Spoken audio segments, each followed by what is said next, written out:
from a sunny but windy and cool Husky Stadium in Seattle. It's the University of Washington Huskies against the Cougars of Washington State in a game everybody's calling the game of the year in the state of Washington. Hi, everybody. I'm Bruce King. We welcome you to an excited Husky Stadium in Seattle on the shores of Lake Washington, where today, while the Washington State Cougars take on the Huskies of the University of Washington, and you know it's all on the line today. They're not only playing for the Apple Cup, but also they are playing for a trip to the Rose Bowl in Pasadena on New Year's Day. We'd like to welcome our viewers from across the state of Washington to our broadcast from Husky Stadium today, and those east of the mountains at KXLY in Spokane. We welcome all of you, and we hope you enjoy it. You know, Washington State, 8-1-1 on the year. If they win today and beat Washington, they automatically go to the Rose Bowl. They haven't been there in 51 years. If Washington defeats Washington State today, and in Los Angeles, if USC beats UCLA, and we'll have highlights of that game for you during the broadcast of our game, then Washington will go to the Rose Bowl for the second year in a row. You can hear the excitement in the background. We're excited about it, and the guy who's been working with us all week getting ready for this football game is Harry Sloan. And Harry, you have been to both campuses, you've talked to the players, you've talked to the coaches. What's the feeling now about this being the biggest game ever? Well, I tell you, going to those campuses was an interesting thing. They drove me crazy. They got me as pumped up as they were. But it's interesting, first of all, with the Huskies, that how much they reflect their head coach. They have a quiet intensity about them. They are confident coming into this game. They have been here before. They have been in a situation with the Rose Bowl on the line before, and they know what to do. They also know that they are up against one heck of a football team in the Washington State Cougars, that they have proved that this year, and it should be a great battle. You would think with the Cougars not being able to beat the Huskies in the past 7 years, and with the potential of the Rose Bowl the first time in 51 years, that they might be a little uptight, but they are not. They are loose, and they are ready. Put yourself in the seniors' position on the Washington State team. They have gone through the losing seasons while they got their act together. It is together now. They know they have the horses to do what they to get the job accomplished, to beat those Washington Huskies, and they're just itching to get out on the field today. If you've been waiting 51 years to get to the Rose Bowl and you have a chance, you know that today is going to be the day that you're going to put it all out. Let it all hang out. Free safety Paul Sorensen of the Washington State Cougars, I asked him, with so much hanging on the line, is there a chance that you would, kind of grip in a little and not be ready and not play the game that you're capable of playing? Because you haven't been in this situation before. He said simply, well, it's like a kid in an ice cream store the first time he goes in. It doesn't take him too long to figure it out. So it's going to be quite a battle. Oh, it will. And we'll be back with a preview of Washington and Washington State right after this.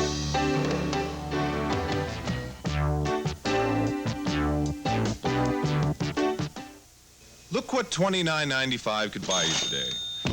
Welcome back to Husky Stadium, where we are just 25 minutes away from kickoff. Both teams on the field right now. The Washington State Cougars, the Cinderella team of the Pac-10 this year. They are the only team coming into today's contest with the chance to control their own fate. A win today, and they are in Pasadena on New Year's Day. It's for all the roses. 51 years since this team has been to the Rose Bowl, but they are ready. These players have been with Jim Walden now for 4 years. It's been some kind of year for the Washington State Cougars. Let's take a look. Washington State, the serene campus located in the heart of the Palouse, all of a sudden rocked by a red-hot football team. Now the bookstore sells more than just learning materials, T-shirts that boast of Cougar victories and other paraphernalia noting the rise in Cougar football fortunes. What a season it's been, 8-1-1. The Cougars found out just what kind of a team they were 2 games into the season, trailing Colorado 10-0 in the fourth quarter, only to pull out a 14-10 victory. Paul Sorensen picking up a blocked punt and running 43 yards for the winning score. The following week, their first Pac-10 game of the year, the Arizona State Sun Devils. The double quarterback system, Ricky Turner and Cleek Casper in high gear now. First Turner to Terrence Jones, and then Casper to Jeff Poppy. The Cougars pull the game out with a Kevin Morris field goal. The Cougars remain undefeated with a 24-21 win. The Cougars breeze by Pacific and Oregon State, and then the big matchup with UCLA before 40,000 in Pullman. As hard-hitting a game as the Cougars had all year. Again, it's Morris to the rescue as he kicks the tying field goal. This tie and the loss to USC, the only blemishes on the Cougar record this year. Our fans have had 10 glorious weeks. Maybe one wasn't so glorious. I'm a little upset about that one. But I'm talking as a season. The nation has become aware of a cupcake becoming hard bread. everything in my heart that I could have hoped to accomplish, and I shouldn't say that, everything in my heart that our players have helped us accomplish has been done. So I don't think not going to the Rose Bowl or even going will do a heck of a lot more, except make it festive. The players look at it a little differently. If their practice is any indication, they don't want to be home for Christmas. 51 years is a long time to be without a bowl, and 7 years is a long time not to beat the Huskies. We're just pumped. We've been psyched for 3 years to be in a game of this importance. And it's really fun, is what it all boils down to. Now, you've been looking at films of the Husky defense, the defense that is ranked #1 in the Pac-10 right now. What do you think? How do you attack it? Well, we attack them with our basic stuff, the same stuff we've been doing all year. We felt we can move the ball against everybody we've played. Tailback Tim Harris needs only 37 yards to become the Cougars' all-time leading rusher, despite being only a junior. He doesn't fear the Huskies' top-rated defense. We played against Oregon a couple of weeks ago. They had the #1 defense, and we ended up scoring 39 points on them. So I don't know if it's going to happen this week the same way, but I don't think nobody can stop our offense right now the way we're rolling.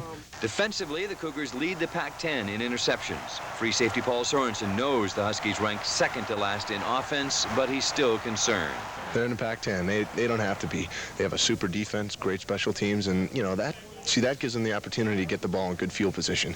And when you ever do that, you don't have to have the greatest offense in the world to score. You just have to get the points on the board. So what does that mean for you as far as a defense is concerned? Does that mean you're a little worried, or? Oh, yes. We cannot let them have the cheap plays. We have to make sure that they earn everything and make it as tough as possible for them to get in the end zone if they do get good field position. As far as the defensive line is concerned, can the Cougars control the trenches? We've gone against big, strong, mobile people all year, so it's really nothing new. We just get ready for them like we have any other team. They're not, they didn't start last year, a lot of them. There are a lot of new people, but they're still very good, and we're just, getting ready for them because they come off really well off the line, and we're just getting ready to play heads-up football with them. This isn't the first time these two teams have met for the Rose Bowl. In 1936, both were ranked in the first ever Associated Press Top 20. The winner of that game was Rose Bowl bound no matter what happened elsewhere. Husky Stadium held 40,000 then, and every seat was filled. The Cougars had been considered one of the top defensive teams on the coast, allowing just 49 points in 8 games. Their record was 6-1-1. But they'd been hit hard by injuries, and the Huskies took advantage. A tailback named Al Kruger scored 3 touchdowns. Fullback Haynes scored 2 and threw for another as Washington won that game 40-0. And somehow I don't think that today's score will be that lopsided. We do have an update from Los Angeles in the first quarter of play down there. USC just kicked a field goal, and they lead the UCLA Bruins by a score of 3-0. This is the 74th time these two teams have met. It is as hard a fought rivalry as there is in college football today. And we'll be back to look at the Washington Huskies after this timeout. Here at Husky Stadium, both teams have returned to the locker room to begin final preparations for today's game. The kickoff now just 18 minutes away. The Washington Huskies, a team that's had an up and down year this year, a year of ups and downs, but they have won the games that they have had to win. Let's look at the Washington Huskies. The Huskies had to come from behind to beat Cal, way behind, as the Bears built a 21-0 lead in the third quarter. But the Washington defense dug in, forced a fumble or two, and the offense took it from there. Sophomore tailback Cookie Jackson set up the go-ahead touchdown with a 41-yard run. Sterling Hines scored it from 10 yards out. Still, it took a 21-yard Chuck Nelson field goal with 11 seconds left to win it for the Huskies, 27-26.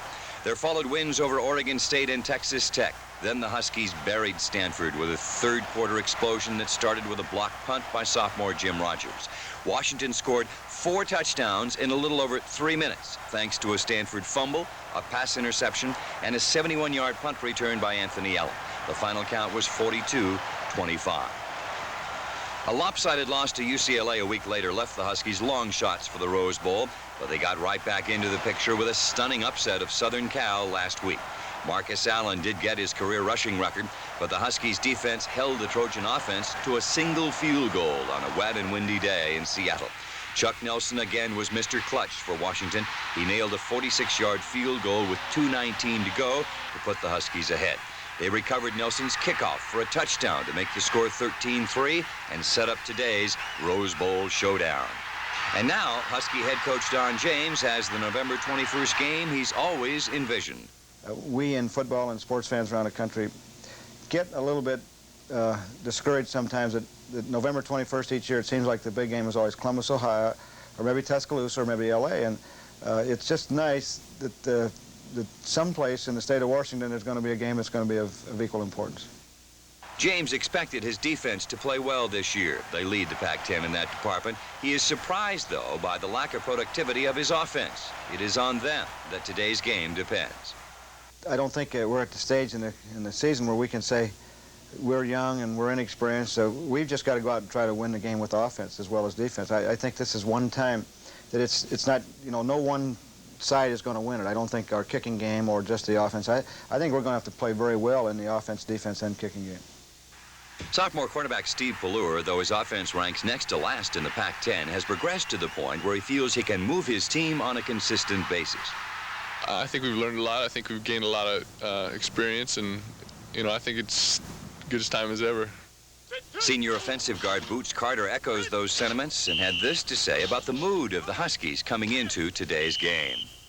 It's exciting. Well, after the UCLA game, we figured we was in the same position we was going into the UCLA game. But now we figure we have one opportunity, one last shot, so we better go out and give it all. And it's very exciting. Everybody around here is excited to play Washington State because they have such a great team. And we have a tremendous amount of respect for them this year because they've shown everybody in the country what they can do. Defensively, co-captain Fletcher Jenkins has led an attack that has been #1 against the run in conference play, #3 against the pass. He is not underestimating his opponent, though. We respect the Cougars. We know they have a high-powered offense, and we just got to, go into practice just thinking, we got to work on the option, and respect their quarterbacks and the people that they have in good positions that do such a good job. So how do you stop a team that averages 410 yards a game, operates out of the Houston Veer, and utilizes 2 different quarterbacks who can burn you on any given down? The main thing is we want to stop their big plays. That's what they've been hurting people all year on, is just breaking the big plays, either Cleat passing the ball deep or Tim Harris breaking the option. But it's just getting down to taking it play by play, and part by part, making sure they don't run the dive, and then getting out to the quarterback and making sure he doesn't tuck up the ball, and then getting out to pitch. But it's just discipline, basically. Discipline, something that could be very hard to come by today with so much riding on the line. There you have it, a look at the Washington Huskies, the Washington State Cougars. The Huskies a slight 2-point favorite going into today's game, but in a cross-state rivalry, anything can happen. Bruce King and Jim Owens will return after this timeout to tell you more about it.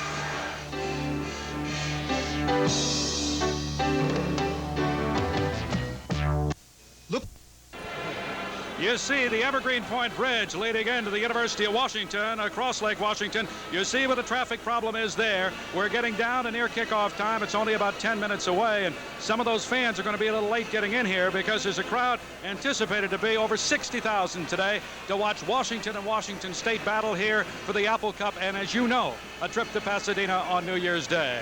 Some of the crowd here could be the largest crowd in University of Washington history because the place has been sold out for a month. You can't buy a ticket to get in here today, and for good reason, because you all know if Washington State wins today, they will go to the Rose Bowl for the first time in 51 years. If Washington wins and if USC defeats UCLA, it will be Washington in the Rose Bowl in Pasadena. A lot of Cougar and a lot of Husky fans on hand today to watch what we anticipate to be just a great, great football game. To bring you up to date in a couple of scores, that's the Husky band out on the field right now.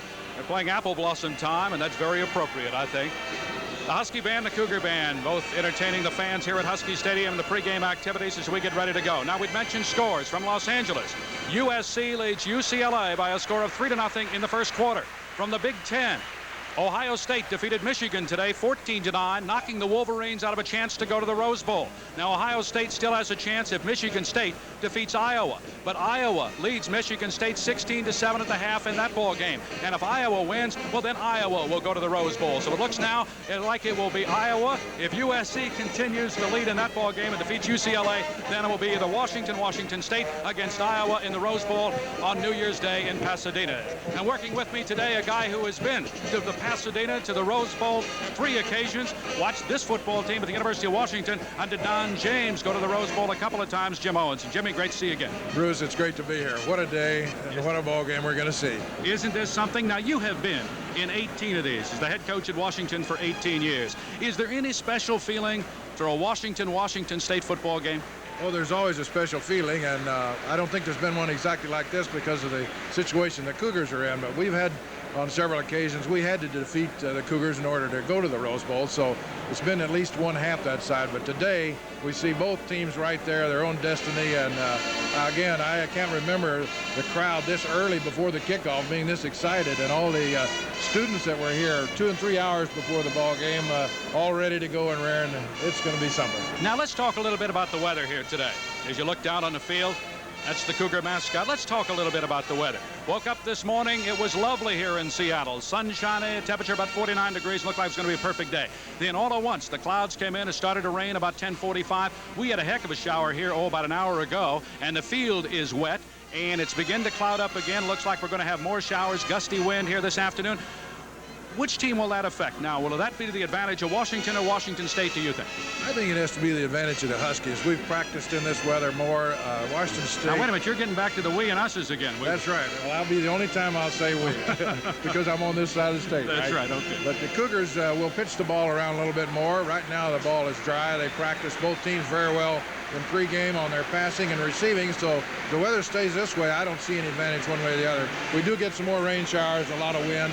I do think that the Huskies will have a slight advantage.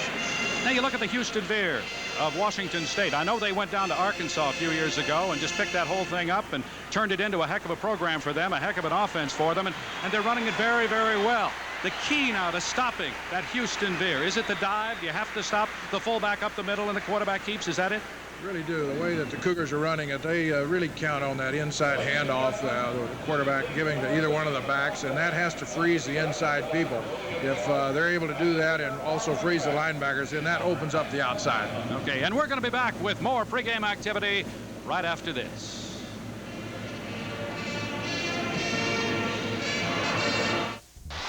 The Cougars have taken the field here at Husky Stadium in Seattle. The crowd on their feet, the Cougar fans on their feet to watch the Huskies and the Washington State Cougars go at it. Oh, should be some kind of football game, as we have been saying. It's very difficult not to be excited here today because the Huskies and the Cougars, when they go on the field to play in the final game of the year, as you know, anything could happen.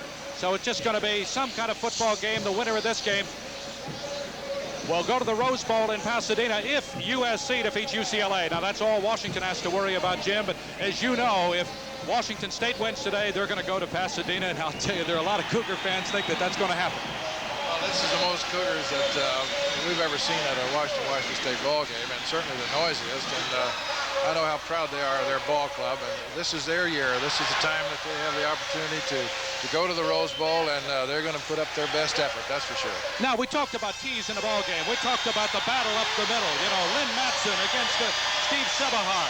And Sebahar, the center, as the Huskies take the field right now, and you may not be able to hear us. We'll pick up some of the noise. We'll talk about that in just a moment.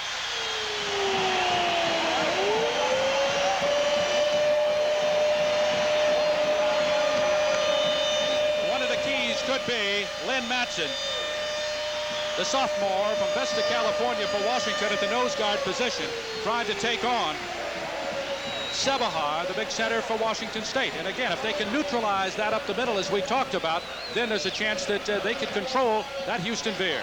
That's right. I think as the audience watches the ball game, you normally are watching the ball and the backs, but the battle up front is really a critical one. It always is, but particularly today because of the tremendous pressure that Washington State will put on Washington's linebackers and their cornerbacks to the outside. So this will be a real matchup at every position, but particularly the inside is where it starts. Husky Cougar captains out in the center of the field, as you see right now, for Washington State. Their captains are Pat Beach, Mark McKay, Paul Sorensen, and Mike Walker. And for Washington, Carter Colby, Fletcher Jenkins, and Mark Giroux. The officials for today's game, the referee, Dave Kamansky, working with Jimmy Coyle, Bob Zelenka, Clyde Sale, James Scott, William Thayer, and Thomas Sifferman. We'll have the flip of the coin coming up right now. And Giroux. Gentlemen, shake hands. Come on in, shake hands. Get over here and shake hands.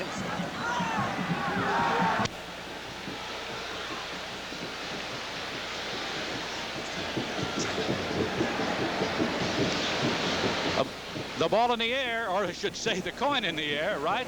Washington won the toss. And we'll see exactly what they're going to do. The Huskies win the toss. They point to our right, which is the open end of the field. Breeze blowing off Lake Washington. Now what they have elected to do is defend the goal to the right, which is the open end of the stadium, so Washington State will receive. So the Huskies, with the wind at their back, are going to force the Cougars to go into the wind here in the first quarter. Well, that's an interesting decision, but one I certainly agree with, because the wind and the AstroTurf being wet, the defense that Washington has played this year, they're going to give the Cougars the opportunity the first time down in their end of the field to see what they can do against the Husky offense. So kicking it off for Washington will be Chuck Nelson as the Huskies gather around their coach. You see the Cougars gathering around theirs on the field just below us. Over 60,000 on hand here at Husky Stadium this afternoon for the Apple Cup, but much, much more, as we've been talking about all day, because the Rose Bowl is on the line right now.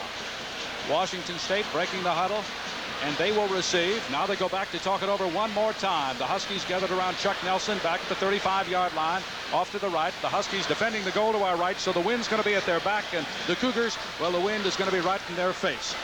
The Huskies, you know, have won 47 times in the 73 times that this game has been played. Washington State 20, and there have been 6 ties in the game. The biggest win for Washington, 45-0 in 1914. The biggest win for Washington State, 52-26 in 1973. And Jim Owens, you remember that very well, because it was right here at Husky Stadium, and you were coaching for the Huskies there. That's true. That's kind of a score you never forget. Huskies have won 7 in a row. Don James has never lost to a Washington State football team. In this game, Cameron Mitchell standing back on the goal line as Chuck Nelson gets ready to kick it off for Washington.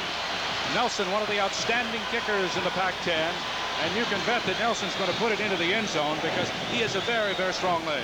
He does have a fine kicking leg, and with the wind behind him, I think if he kicks like he normally has been kicking this year, it'll definitely go into the end zone, and I think that's what they anticipate, so that they can start the Cougars on the 20-yard line. A lot of the crowd on their feet here at Husky Stadium now as we get set to go. Washington against Washington State. The Pac-10 Conference Championship on the line today. Chuck Nelson to kick it. He approaches the football, and here we go. It is a high end-over-end kick. It will go about 8 yards deep in the end zone, and Cameron Mitchell will down it there. So the Cougars will put it in play on their own 20. And for Washington State, as they get set to go on their own 20, they'll go, as you know, with their fine junior quarterback, Cleet Casper, to run the attack. He's 6'3", 192, and he is the junior out of Issaquah. Good shot, Dad, now of the Huskies and the Cougars as they gather and get ready to go. Also in the backfield will be Timmy Harris and Robert Williams as they come up to the line of scrimmage for the first time. Casper to run his team.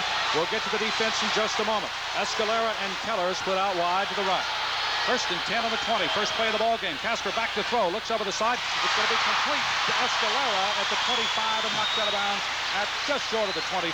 Give him 5 on the play. Make it 2nd and 5. Billy Stapleton from the right corner making the play. Escalera this year has 15 catches coming into the game. Give him 16 right now. Well, that's one of their favorite formations. The Cougars like to split 2 receivers out on one side, and they started right off with it on that first play for a completion. Escalera, the flanker, goes wide to the left. 2nd and 5 now for Washington.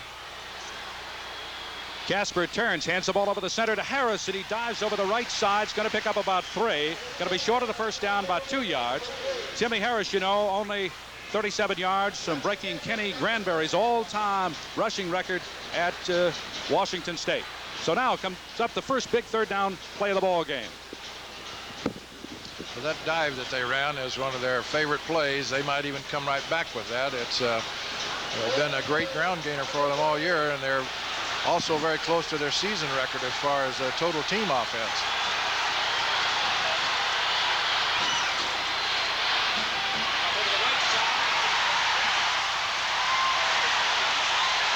It's close, but it looks like they made it.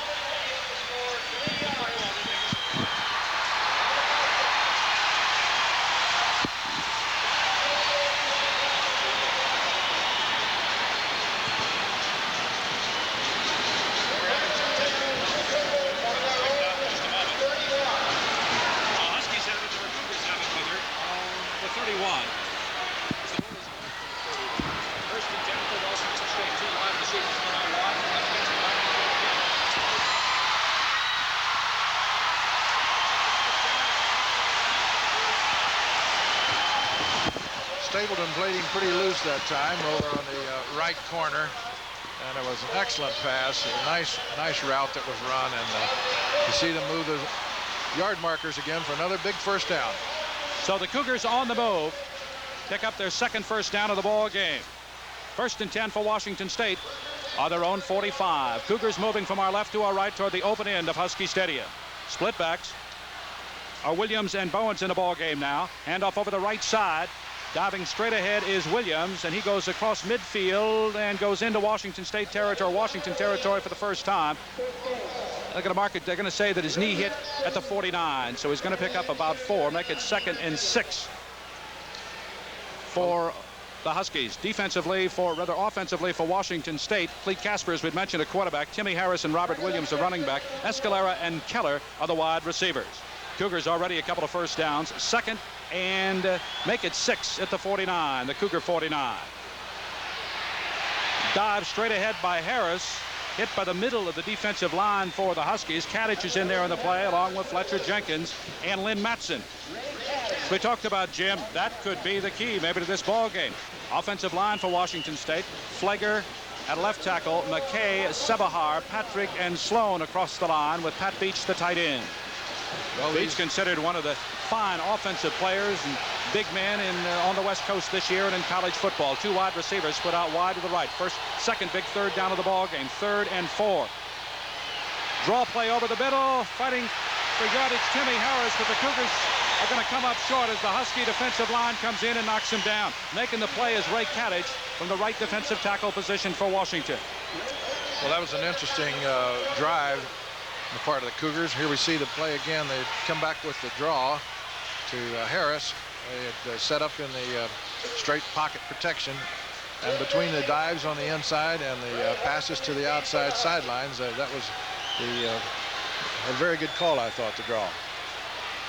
Tim Davey back to punt for Washington State, standing on his own 39. Ray Horton for the Huskies back on his own 10. Punting into the wind, gets it away. Pretty good rush. Ball's going to bounce at the 15. Horton's going to finally grab it at the 8. Tries to break the tackle. It's going to be buried back there. Ray Horton buried back at the 8-yard line. They'll mark his forward progress to near the 9. Well, they might even give him the 10-yard line. 1st and 10 for Washington there. So the Huskies with the football for the first time this afternoon against the Cougars. Cougars come out, pick up a couple of first downs. No score in the ball game, just underway at Husky Stadium. 11 minutes and 30 seconds to play in the first quarter. Washington huddling back near the goal line. So we'll see what in the world this Husky offense can do right now. Huskies to the line of scrimmage. Steve Pelor at quarterback. Chris James at fullback, and Sterling Hines is the tailback. And over the left side to Hines. Make it James, and he dives over the left. He's going to pick up about 4. Make it 2nd and 6 there. Chris James, the fullback. He's 5'11", 223, the junior out of Lakes High School in Tacoma. Averaging almost 4 yards a carry this year. 2nd and 7. That was a good play to start off with, Bruce, for the Huskies, because it was conservative and they don't want to do too much ball handling back there, but now they have some room to operate. And off to the tailback, Hines over the left side. Hines is going to move it out across the 15, and it's going to be short of the first down by about 3 yards. So make it now 3rd and 3 for Washington. The ball out near the 18. Cougars defensively across the line will be Collins, Alicera, and Walker, with the linebackers Emil Elkington, Brent White, and Blakely. Every third down situation is a critical one, but particularly early in the ball game, you like to get that first down. It gives your offense a lot of some movement there on the part of the Cougars. The Cougars jump off the line, over the line, and they're pointing at Pelor, and they're saying that he probably moved the head, moved his body in some way, and drew them offside. The referee is saying no, and the penalty will be against Washington State. So it'll be a first down for Washington. They'll move the ball over the 20, out to the 23. So the Huskies will put it in play. There's still some discussion going on, and you know Washington will come up and do that on a number of occasions on 3rd down. Delay the count, a little off count or something like that. Yes, that's good strategy. It's awfully hard for the defense when you get kind of a rhythm going. It's a little early in the game for the Cougars to really recognize the Husky count, but it's very effective when you do that. On the 22. You'll see the jump right there.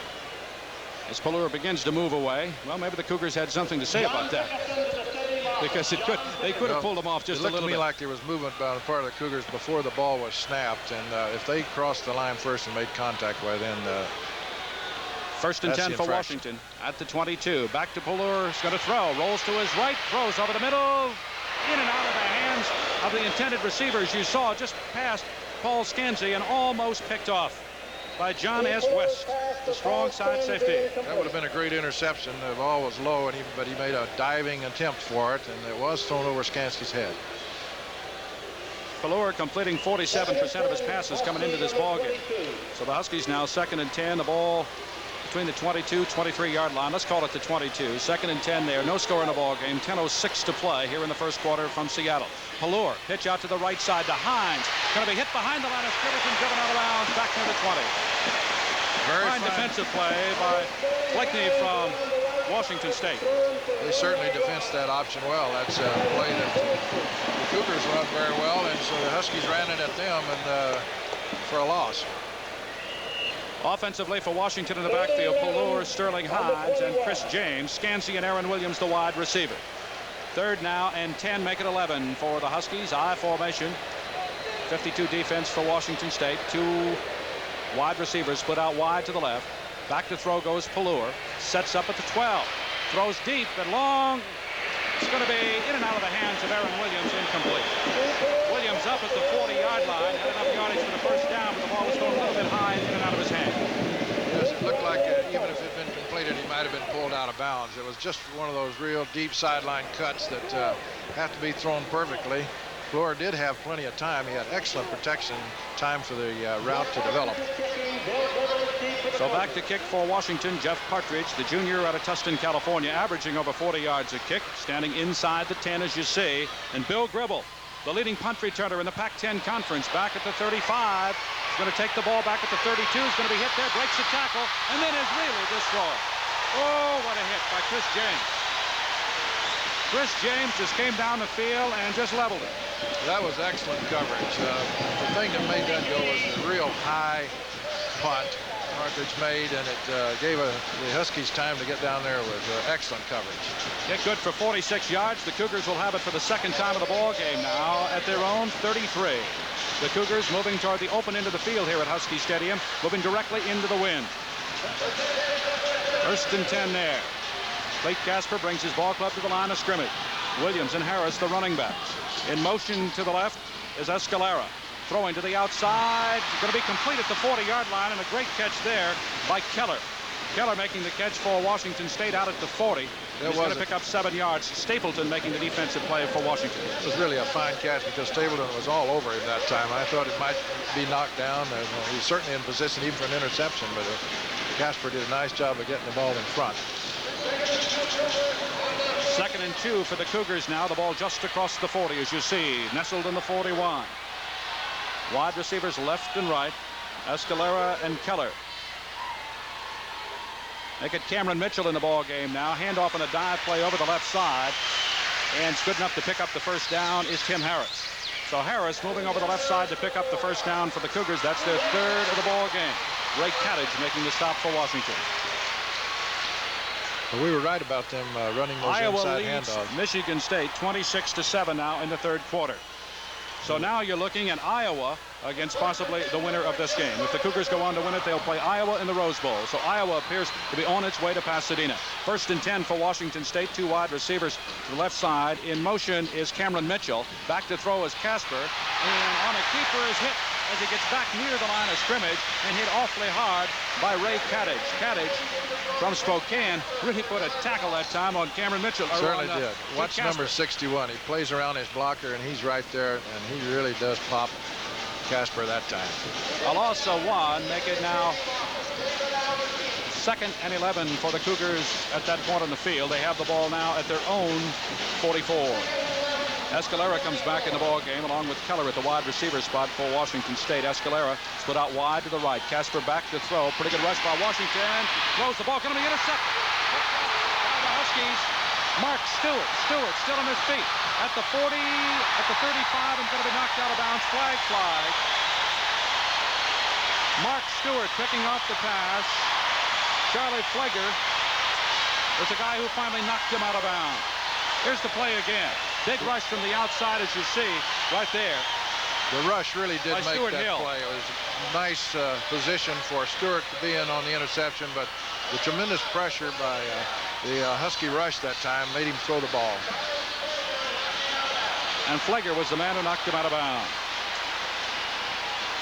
UCLA leading USC 7-6 now in the first quarter in Los Angeles. Boy, that's an interesting ball game down there too, isn't it? There was a flag thrown, and it's probably going to be a clip. We'll see in just a second. The official standing at the 30. The Huskies moving back now. Mark Stewart coming up with the interception, his first of the year. He's 6'3", 227, the junior out of San Jose, California. We have a dead ball. Clip. We had a clip against the Huskies. Dead ball. First down. Dead ball clip against Washington, so they're going to move the ball now after they put the markers down all the way back to the Washington State 44. So it's going to bring up now 1st and 25 for the Huskies at that point. So the Huskies were the first big break of the ball game, up in the I formation. Vince Kobe now in at fullback for Washington, along with Sterling Hines, the I back. Jim Pelur with a long count that time, hoping to get somebody outside. He's going to be hit and buried back at midfield. Falls forward to the Cougar 49. Very made by Mike Walker. Very fine coverage that time by the Cougar secondary, and Pelur just didn't have anyone to throw to. He had to eat the ball. So they lose 5 on the play. Make it 2nd and 30 now for Washington. So the Huskies moving, I guess, if you're a Husky fan, in the wrong way. Cougar defense playing very well. Well, the Huskies are happy to have possession, of course, but they certainly have a long way to go for a first down. They need a big, big play.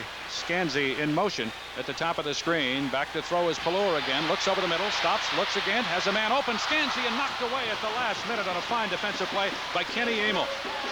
Kenny Emil, the 2-year letterman out of Lake Stevens, just got a hand on the ball and knocked it away from Scanzi because Scanzi was wide open. Certainly looked from up here that he might have that reception.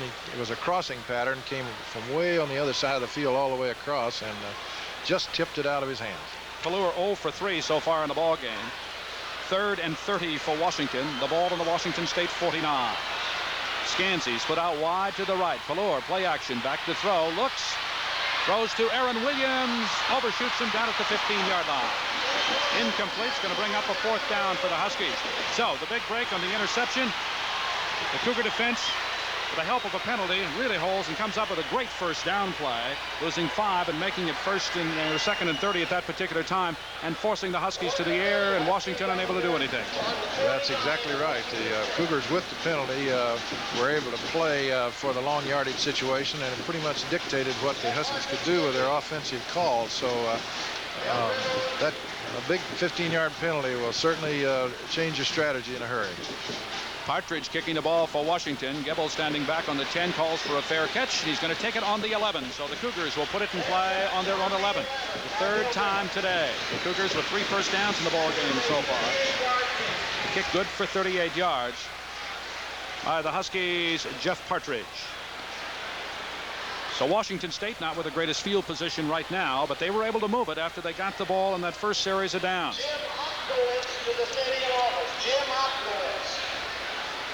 A lot of excitement, as you know, in the air. We've been laughing about it and kidding about it because it's fun. It's just fun to be here. Cougars to the line of scrimmage. 2 wide receivers split out wide to the left. Casper with a dive play and a handoff over the right side to Robert Williams. Loses the ball for just a moment. Gets it back again. Let's make it Tim Harris on the play. The leading Cougar rusher this year. Kenny Driscoll making the stop for Washington. 2nd and about 8 as he picks up a couple of yards, takes the ball out to the 13. Huskies defensively now across the line. They have Jenkins, Kadich, and Matson. Lynn Matson is the nose guard. Interesting story about him, and we'll talk about it in just a moment. Fleet Casper, who is the junior from Issaquah. In motion, Cameron Mitchell to the left. Hand off over the left side. No, pitch to the outside. To Tim Harris. Breaks the tackle across the 20, still on his feet, and gets up to the 25 and picks up the first down. Stapleton and Horton coming up from the cornerback positions to make the play for Washington. Timmy Harris, 5'9", 193, is the junior from Compton, California, picks up the first down for Washington State. He's not a big guy, but I'll tell you, Jim, he can really run power football. He can run with the ball very well. Good balance and a lot of power. Very strong legs. And they did fake the inside handoff and come outside. That's the first time they come outside with it, and it was very effective. Mitchell wide to the right. 1st and 10 for the Cougars at the 24. Pitch to the outside again. Spinning away is Robert Williams. He's knocked out of bounds by Stapleton after he picks up about 8 on the play. Certainly a fine fake by Harris that time. He helped freeze everybody inside, and they came out with that pitch. So the ball moves up to the 32-yard line. Make it now 2nd and 8 for the Cougars there. It's beginning to cloud up even more here, and looks like we may have a little bit of rain. Some of the fans on hand. I'll tell you, this place is sold out, and the excitement in the air. The ball on the 32, the Washington State 32. Cougars moving. Handoff to Harris. Breaks the tackle, goes across the 35, and gets to the 36. Make it Williams to the 36. Robert Williams, 6'1", 196, the sophomore from Riverside, California, picks up the first down for Washington State. It is their 5th first down of the ball game, stopped by Chris O'Connor, the junior from Interlake High School in Bellevue. Cougars back to the line of scrimmage again. No score in the game. 5:37 to play here in the first quarter. Casper at quarterback. Back to throw. Pumps once. Goes deep down the sideline. Has a man there. It's complete in Washington territory at the 45-yard line. Paul Escalera making the catch. Escalera just inbound. And did he just get a foot inbounds to make the catch? He did. Yes, he did. Just a terrific catch. The ball was thrown high enough, and he could jump. We'll see here. The arch on it was just right because the Husky defender was right there. But watch him concentrate and hold on to that ball. Excellent play. Escalera, 15 catches this year, getting 17. He has 2 today. 1st and 10 now for the Cougars at the Washington 45. Again, they 2 wide receivers, but wide to the right. That's Cameron Mitchell in motion to the top of the screen. Handoff to Harris. He's going to be knocked up. No, the pitch to the outside. I'll tell you, he fooled everybody with that one. To Robin Williams, and Williams, or make it Matthews, picks up about 4 on the play, takes the ball to the 42. Clete Casper on that on the Houston veer on the option. He fakes to that inside man, and he brings the ball back and can pitch it, and it happens so quickly that you have to react. He's just trying to keep those linebackers inside. Very hard to read. It's giving the Husky defense a lot of problems. 2nd and 7 as he picks up 3. The ball at the 42. Casper back to throw. Time, throws deep over the middle. Intended for Cameron Mitchell, and he knocked it away. I thought he made the catch of the year. I did too. From our position, the ball was hidden, and I thought he had come up with a great circus catch. Here it is again so you can see it. Ray Horton knocked the ball away. Watch this. Reaches inside. He has it there for a minute, but it gets away. The official made a fine call there because the ball was loose as he came down. Now, if he had possession and it hit the ground with the ball and it had come out, of course, it would have been complete. So another 3rd down play for Washington State. 4:41 to go. Here in the first half, no score at Husky Stadium between the Huskies and the Cougars. Crowd comes alive. Casper to the line of scrimmage. Big play. They go with the option. Inside the option. Casper on a keep, and a fine play by Cattage. Ray Cattage making the defensive play for Washington. And he's the 1-year letterman, the junior out of Spokane. In this first quarter, he's had a very fine game. He's been in on 3 critical plays already. So number 61 shown up quite a bit. Tim Davey in to kick for Washington State. The Husky defense rated number 1 against the run in the Pac-10 conference, and the number 1 defense in the conference. Stops the Cougars on this drive. Davey back to throw. Horton standing back near the goal line. The ball to the far side of the field is going to bounce, and the 15 go out of bounds inside the 10 at the 8-yard line. So the Huskies again very deep in their own territory. Jim Walden said before the game that he felt that this game would be decided by specialty teams in the kicking game. I'll tell you, if their punter continues to kick like that, if Washington State's punter continues to kick like that, it certainly could be decided that way, because one mistake now and it's great field position for the Cougars. Oh, it is. I think that the Huskies are going to have to get some first downs, move out from deep in their own end of the field, and we'll see coming up right here. 4:01 to go in the first quarter. Handoff to Jock Robinson in the ball game, the freshman from San Jose, and a tailback for the first time. And Robinson going over the right side. Picks up 7 yards. Make it 2nd and 3 now for the Huskies. The ball out at their own 14. When you're calling plays or on that sideline, you get 7 yards on that first down when you're backed up. It's a real nice feeling. Makes a change, doesn't it?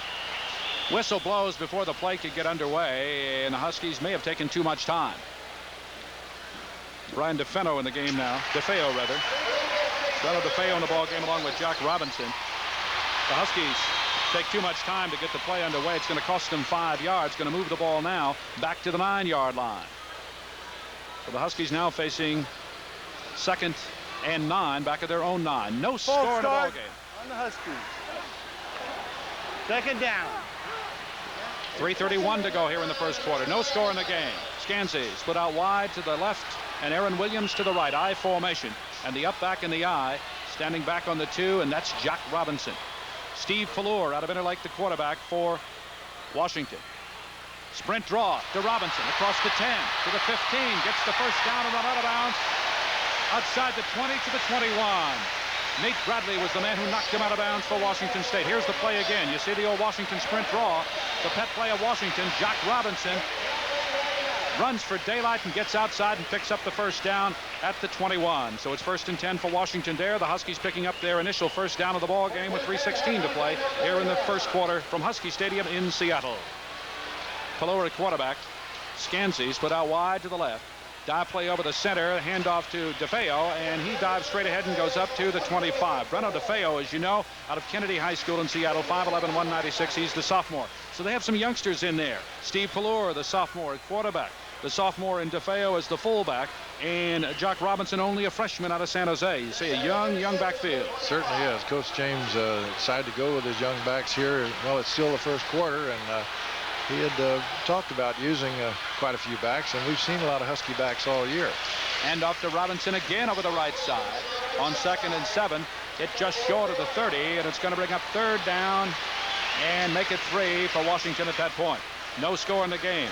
Mike Walker making the defensive play for Washington State, and across the line for the Cougars, it is Collins, Elisera, and Walker. Linebackers are Emil Elkington, Blakeney, and Brent White. Cougars defensive group to the line of scrimmage now. Huskies facing a 3rd down. Pitch to Robinson over the right side. He's going to be hit at the 30. Falls ahead and picks up the first down. Oh, what a play by Jock Robinson. Excellent second. Watch his second effort here. I didn't think he would be able to make it, but we're watching as he keeps his weight moving forward, keeps those shoulders down. Watch him. There's that red spot, and he actually moved his body on across for the first down. Breno DeFeo making a fine block on the play to lead the play for Washington.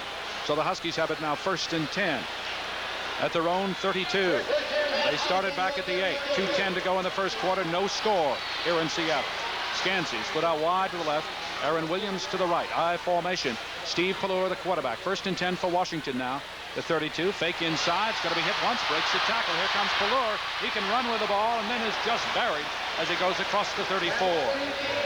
John S. West in to help defensively for Washington State on the play, and he's the guy who put the rush on Pallure. I think Pallure did the right thing there. He saw that he had all that pressure on him and hadn't had a chance to see how his receivers were opening up, so he took advantage of it and scrambled the best that he could. 2nd and 9, picks up only a yard on the play. So the Huskies now facing 2nd and 9 as they try to move it from a right to a left toward the closed in at Husky Stadium. The fake, back to throw. Pallure throws the ball low. It was intended for Willie Roseboro's tight end. 3rd and 9 for Washington now. The ball at the 32. Well, that can happen to a quarterback. He just rushed it a little bit. He saw Roseberg open, and he just let it get away from him. 1:28 to go. as we get a score, 128 in the first quarter. Second quarter, USC 12 and UCLA 7. Oh, what a difference that would have on this ball game. One of these two teams would go to the Rose Bowl. That's Fuller right. back to throw. Looks over the middle. Throws. Short and incomplete. Intended for Willie Roseborough. Cutting over the middle, and it's going to bring up fourth down, and the Huskies are going to have to kick it away again. Nate Bradley was the man back there defending for the Cougars in the play. You know, he leads the Pac-10 conference in interceptions this year with 5. Jeff Partridge in the kick for Washington. And on this last series, Bruce, the wide receivers were pretty well covered, and Whoever was trying to get the ball to his tight end. They seem to be double covering on the outside. Bill Gribble now drifts back for Washington State. The 25. That's Partridge on your screen now. High driving kick aided by the wind. Gribble's going to take it at the 21. Going to be hit at the 26 and just down there. Fine defensive play by Washington. By Greg, or make it Dave Trimble on the play. 46-yard kick. Trimble making the defensive play for the Huskies. Well, again, the very high punt is the real difference. That's what any kicking team, when they have to kick the ball away, they hope that you can get not only distance, but particularly the height to give your team time to get down there and cover the way the Huskies cover. 1:14 to play here in the first quarter. Cougars to the line of scrimmage. Setbacks are Williams and Harris. Flanker split to the right. He's in motion now. That's Escalera. Casper going back to throw. Looks. Throws over the middle. Complete at the 39. They'll mark it at the 40. It's good enough for the first down to Jeff Keller. Second catch of the ball game for him. Well, here we'll see this time Casper rolls out. It's a different type of pass than they run so far in the game, and he has a nice slot to throw the ball through there on the hook pattern, and just a perfectly executed play. The Cougars ran that one just like you want to do it. Leapard making the defensive play for Washington. 1st and 10 now for the Cougars at their own 40. Cameron Mitchell and Keller split to the left side of the field. That's Mitchell in motion to the right. Pitch to the outside to Harris. Tries to get away, but can't do it. And trying to get away there from the Huskies, Mark Stewart. Stewart was there that time. They had the right defense called, and he was set to the outside for the pitch. And it was a good fake inside, but they just had him positioned in the right spot. Loses a yard on the play. Make it 2nd and 11 now with 27 seconds to go here in the first quarter. No score between Washington and Washington State. Jamie White now comes in at tight end for the Cougars. That's Cameron Mitchell in motion to the top of the screen. Pitch to Harris. Harris going to be hit to the line of scrimmage and dives ahead to the 40. The play made by Chris O'Connor along with Kenny Driscoll. Well, that was, again, the first time we've seen the quick pitch. We've seen the option pitch, but this time Casper just turned and on what you call a quick, sweep pitch, got the ball to the outside in a hurry. That's the end of the first quarter from Husky Stadium. No score between the Huskies and the Cougars, and we'll be right back. We welcome you back to Husky Stadium in Seattle as you see no score between the Huskies and the Cougars at the end of one.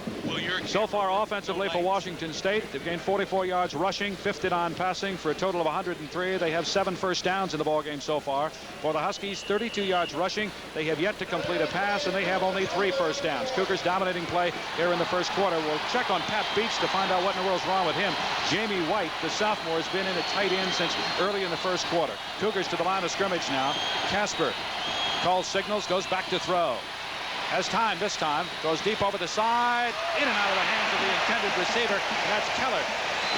As the ball was knocked out of his hands at the 40-yard line. Ray Horton defensively along with Kenny Driscoll for the Huskies. Well, that certainly looked like a completion. We see a flag down on the field back near the 35-yard line. And as you...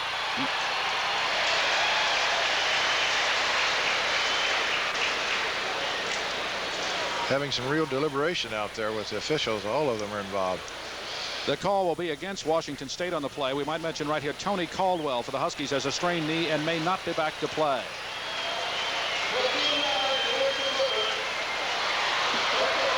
Going to move the ball now back to the Washington State 17. Make it the 18-yard line. And we'll see what the call was. We have a personal foul against the Cougars, 15 yards. It'll be 3rd down. So you heard it there, a personal foul against the Cougars. So now it is 3rd and 25 for Washington State. The Cougars offensively now with Jamie White in the ball game, along with Tim Harris and Robert Williams at the running backs. Clete Casper is still the quarterbacks, and across the offensive line, Flegger, McKay, Sebahar is the center, Patrick and Sloan.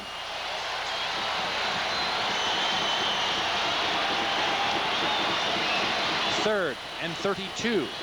Casper back to throw, rolling outside, gets a block, has time, goes the other way. Big rush, going to be hit at the 10, and buried down by the 10. On the play for Washington, Tony Caldwell. Check that, we have Caldwell out of the ball game. Lynn Matson in on the play for the Huskies, along with Stuart Hill. There you see it again. Clete Casper trying to find somebody open down the field. Good defensive play by Washington because the defensive secondary was playing very well. Lynn Matson now and Stuart Hill in on the play. We'd mentioned that Tony Caldwell is out of the ball game. So back deep in his own end zone to kick now is Tim Davey. Huskies with 10 men up at the line of scrimmage. Ray Horton standing back in Washington territory at the 47. The kick underway. High kick taken by Horton. Bounces back. Tries to find some running room, and nothing is there as the Cougars cover it awfully well. They sure did. Again, they had the high punt also, and Dan Lynch in on the play, along with Ben Carrillo. Kick good for 44 yards. So Washington will put it in play the first time here in the second quarter. 14:02 to play. And this is their best field position since the interception. With that penalty the Cougars received back on the previous series, even with the fine kick, it does give Washington excellent field position. Don James, you see, he's concerned right now. No score in the ball game. Pitch to Jack Robinson, running to the outside, has some daylight. He's across midfield, goes into Cougar territory, and it's got to be knocked out of bounds after picking up the first down at the Washington State 42. Cole Sorensen was the man who knocked him out of bounds. That's the same play that the Cougars ran earlier. The quick pitch is received. The quarterback just turns and gets the ball to the back as soon as he can. Excellent block there by his fullback. And he's able to cut inside, and with enough speed goes out and around the Cougar defenders, and it's really the sideline that catches him. And Sorensen was the man who got him out of bounds. 1st and 10 for Washington there. Handoff to James, tries to fight for some yardage, and he gets near the 40. He's going to pick up only a couple on the play. 13:47 to play here in the second quarter. No score between Washington and Washington State. Remember this, as Brenna DeFeo comes in at fullback. Remember this now, if Washington State wins, they automatically go to the Rose Bowl. But if Washington wins and USC wins today, then Washington will go, and they will play probably Iowa. Michigan knocked out of the Rose Bowl race by Ohio State earlier today in a game I'm sure a lot of you saw right here on this station. Back to throw. Pallure over the middle. It is complete to the tight end Willie Roseborough, and he gets down to the Cougar 30 and picks up the first down. So the Huskies on the move for the first time. Pallure completing his first pass of the ball game.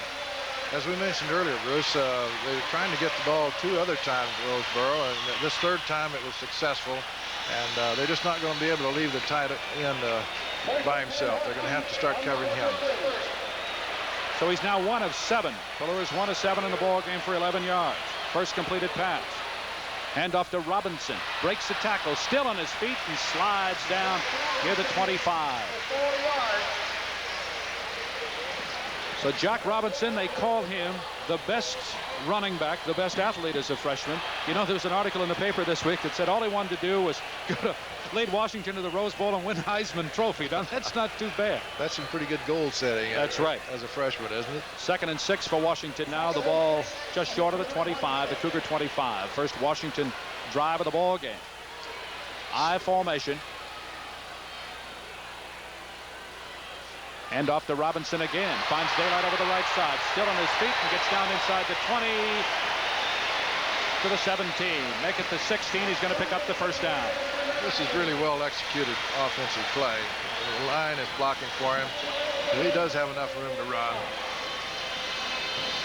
Lee Blakeney makes the play for Washington State. The left field position starting this drive up around the 45-yard line. They've now moved it down to the 22.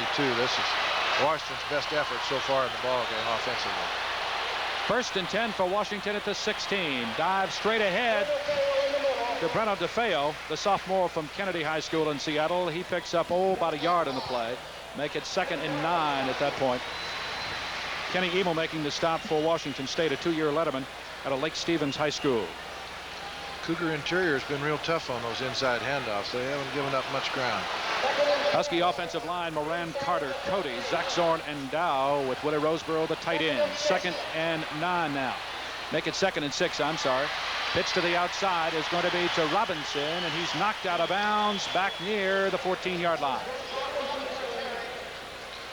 Again, very similar to play that the Cougars have been so successful with, the reverse pivot by the quarterback and then the quick pitch. Walker and White making the defensive play for Washington State. 11:29 to go in the second quarter. No score in the ball game between the Huskies and the Cougars. The Huskies lose a yard on the play, make it 3rd and 7. The ball now on the 14, the Washington State 14. Boy, there's so much noise. Scansey in motion. Big rush from the backside.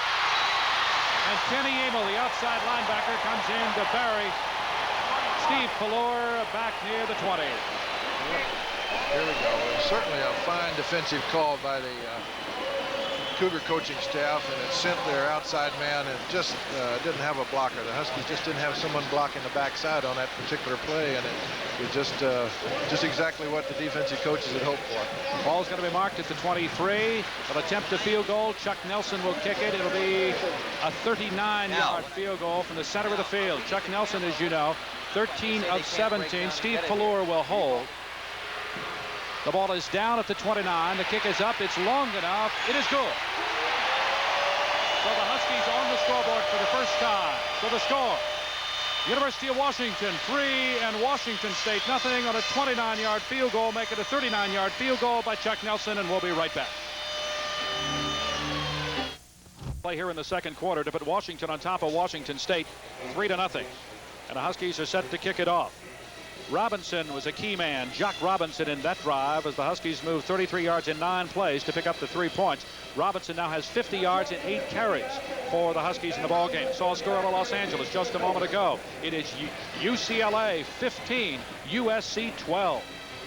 My, oh my, they're having one going back and forth, aren't they? Oh, looky here. Huskies now set up like they're going to try an onside kick. He kicks it deep, and it's just a fake. Into the corner. The ball will go deep into the corner. It's going to be picked up by Junior Tulupa. He runs to the outside. It's going to be hit back at the 18-yard line and finally driven back to the 17. Well, that was an interesting maneuver. Huskies at the last moment. Junior Tupola was the man who caught the ball and tried to run it out of there. Vince Newsom making the stop for Washington. Shifted about 9 of their people over to one side of the kicker. What are you going to do in a play like that? Well, you just hope that the kicker does kick it over in that left corner where they wanted him to, and Nelson's so accurate that he did put it there. So the Cougars will put it in play. 1st and 10 at their own 18. They trail 3-0. Pat Beach back in the ball game now at tight end for Washington State. So Beach is back in the ball game. 3-0 in favor of Washington. 10:38 to play now here in the second quarter. Escalera in motion as the handoff goes to, or rather Casper's going to keep it himself, runs to the outside. He goes across the 30 to the 35 and picks up the first down. Good fake inside. Watch this, Bruce. This is why the Cougars have been so explosive on their offense. A beautiful fake by the back, and as Casper comes outside, he had just about everyone fooled. They had a missed tackle there, and almost broke that one all the way. Stuart Hill making the stop for Washington on the play as the Cougars pick up a first down. Out at the 37-yard line. 1st and 10 at the 37. 10:24 to go here in the second quarter. Huskies on top 3-0. Pitch to the outside to Matthews. Matthews is going to be hit as he gets to the 40. Well, we have Casper down now. He was hit awfully hard. He in the back fake again that time. Harris. Both were really had a collision with the Husky defense, and Casper is limping right now, but he just executed that play perfectly. He got the ball out just as he was really hit very hard. He's limping off as you see, and it appears to be his left knee or ankle as he moves toward the sideline. Ricky Turner comes in at quarterback. You know, Jim Walden goes with that the two quarterbacks. It's a system I know that a lot of people don't agree with, but it's been extremely successful for Washington State this year. Very successful. Ricky Turner comes in for the injured Cleet Casper, and as Casper gets to the sideline, he almost goes down. So Turner, 5'10", 161. He's the sophomore from Compton, California, comes into the ball game for Washington State. First appearance by Ricky Turner in the ball game. The running backs for Washington State right now, as you see, are Matthews and Harris. Turner rolling to his right, and he can really run with it. Pumps once, looks again, still on his feet. Good block, still going, still looking for somebody to throw to. Runs away from another man at the 45 and finally goes out of bounds at the 48-yard line. And it's going to be very close to the first down. Well, it didn't take him long to show what he does best, and that is scramble around. And Gary, everyone, let's watch this again. Gary Patrick with an excellent block. And here he goes to the outside, just with his speed, is able to pick up the first down. Make it 1st and 10 now for Washington State. They're on the move. The ball now will be marked at the 48, move it to the 49-yard line. Halfway in between, 9:44 to go. The second quarter, Huskies on top 3-0. Al Bowens in the ball game now, along with James Matthews for Washington State. Ricky Turner at quarterback. Huskies lead at 3-0. Misdirection play, pitch to the outside, fumble, ball loose, and I believe the Huskies recovered. The ball lost by James Matthews, and it's going to be picked up by Washington as they recover the fumble. Here you see it again. The reverse pivot. Turner comes down the line. He gets the ball out in good shape. It's just a little bit in front of the back, and he was able to have one hand on it, but couldn't catch it with both hands. Kenny Driscoll is the man who recovers it for Washington at the Washington State 44. Talk about a break in the ball game. The Cougars were on the move. The Huskies get a break there as the Cougars turn it over. Well, we saw what field position did for the Huskies on their last possession. Let's see what they can do with this one. Two wide receivers, far left. Huskies up in an I formation. DeFeo and Jack Robinson are the running backs. Hand off to Robinson, hole over the left side. He coughs up the football, picked up by Washington State, and the ball's going to be down at the 31. The ball hit the ground and he picked it up. The ball's down. Here it comes again. Robinson gets away from the tackle here. Big hole over the left side, and just gets the ball knocked away from him right there by the Cougars. Paul Sorensen, their free safety, picked it up. He's quite an athlete, and he was very alert. Of course, the ball did bounce on the ground, but why not run with it? Somebody might not see it bounce. Oh, no, if they don't see it bounce, you know, you got a big gainer right there. That's right. Well, that's really a quick changeover from one fumble by one team and fumbled it right back to the Cougars. Sorensen's the headhunter, you know, and he's the guy who picked it up. And he's a fired-up football player. Two wide receivers put out wide to the right. Ricky Turner, the quarterback. Casper was injured, and there's going to be movement in the line. A flag goes down. It's going to cost Washington State 5 yards. Well, that was the Cougars' big tight end, Beach, number 8.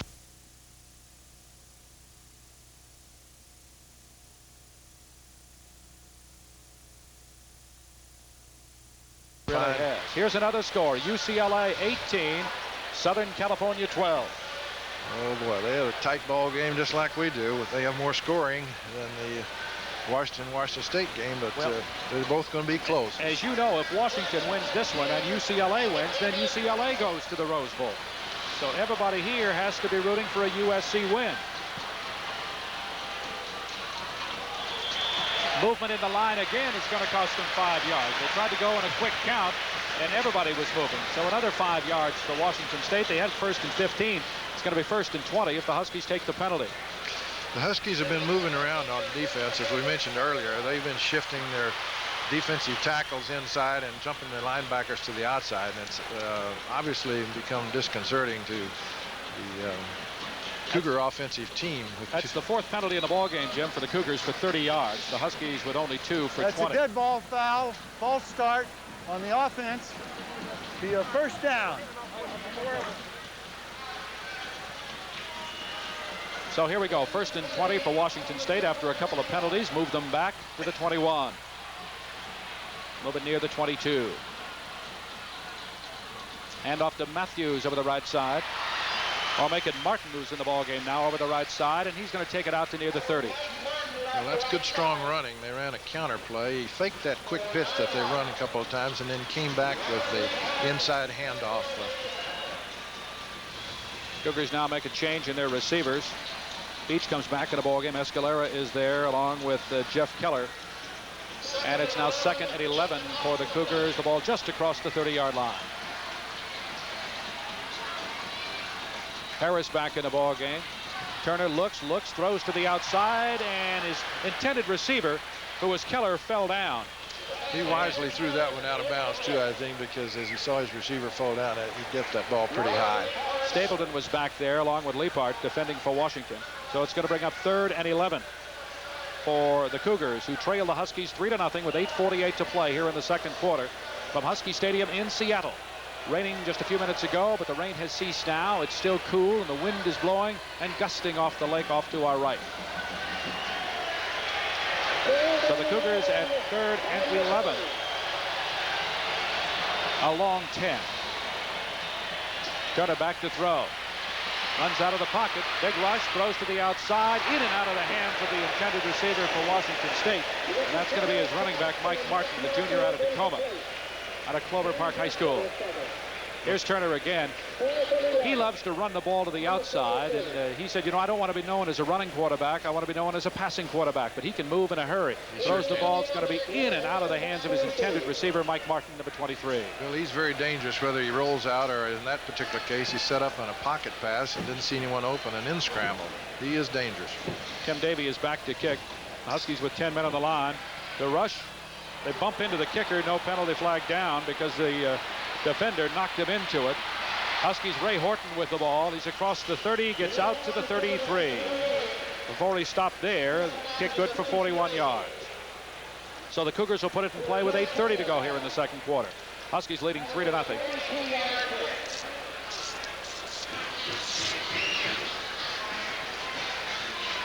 So UCLA is leading in Los Angeles. You look at the Husky rally squad here. Washington is leading here. If that continues, it will be UCLA in the Rose Bowl. And they will play probably Iowa because Michigan knocked out of the Rose Bowl by Ohio State earlier today by a score of 14-9. I formation for the Huskies. And off to Jock Robinson. Spins away from a tackle and fights his way up across the 35 to the 37. He's going to pick up about 5 on the play, make it 2nd and 5 for Washington there. Bruce, that's not too spectacular play, but when you can get 5 yards on your first call in your series, it does give the coaches that are calling the plays some real leeway here now on their second down call. Anthony Allen in the ball game for Washington now. Split backs, long count, 2nd and 6, the ball at the 37. Back to throw. The pass intended for Willie Rose Berlin off his hands and incomplete. Now, I'm not going to get into that old cliche about hitting him in the wrong spot, but it hit him right in the hand.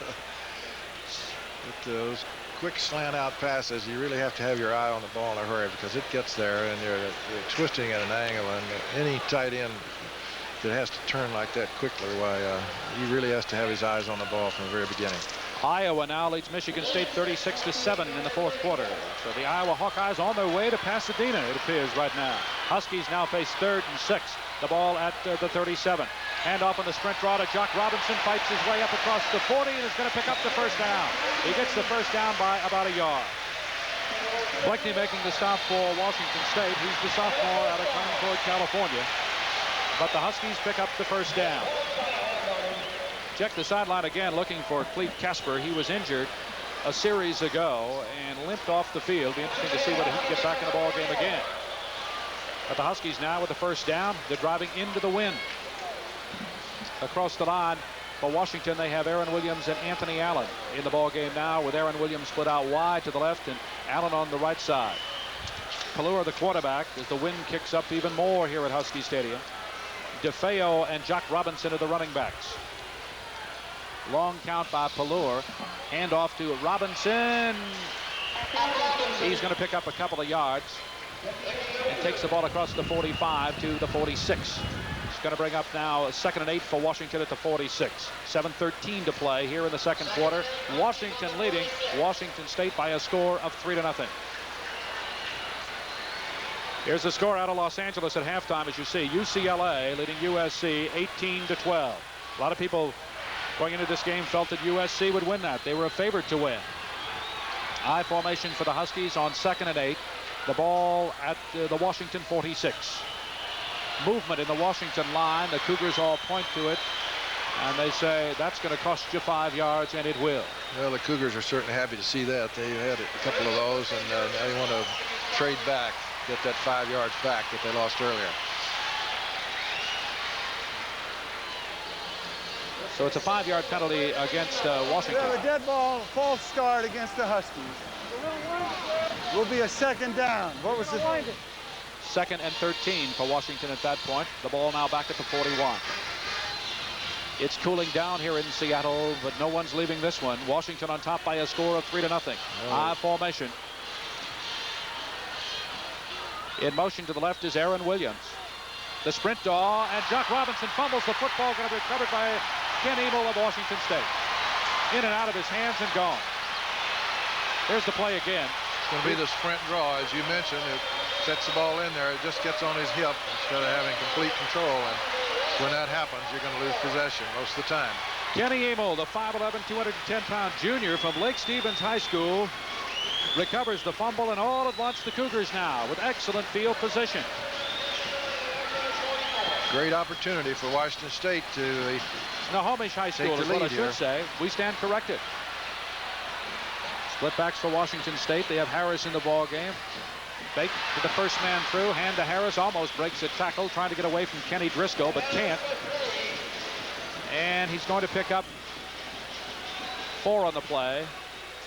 Make it 2nd and 6 now as they move the ball to the 41.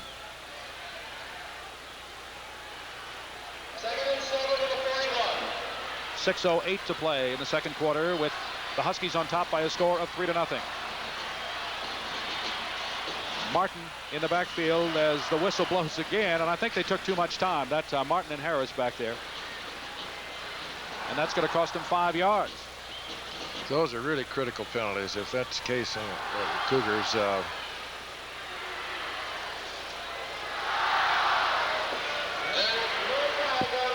no flag on the play, as you see. Okay. How can that happen, Jim? I don't know. I don't understand that. Maybe the official blew the whistle early, or they weren't ready over on the sideline with the chains, and they just didn't want them to run the play. T.J. Jones now in the ball game for Washington State. The wide receiver position along with Cameron Mitchell. The running backs are Martin on the left and Harris on the right. Turner back to throw to the outside. It is complete to Cameron Mitchell.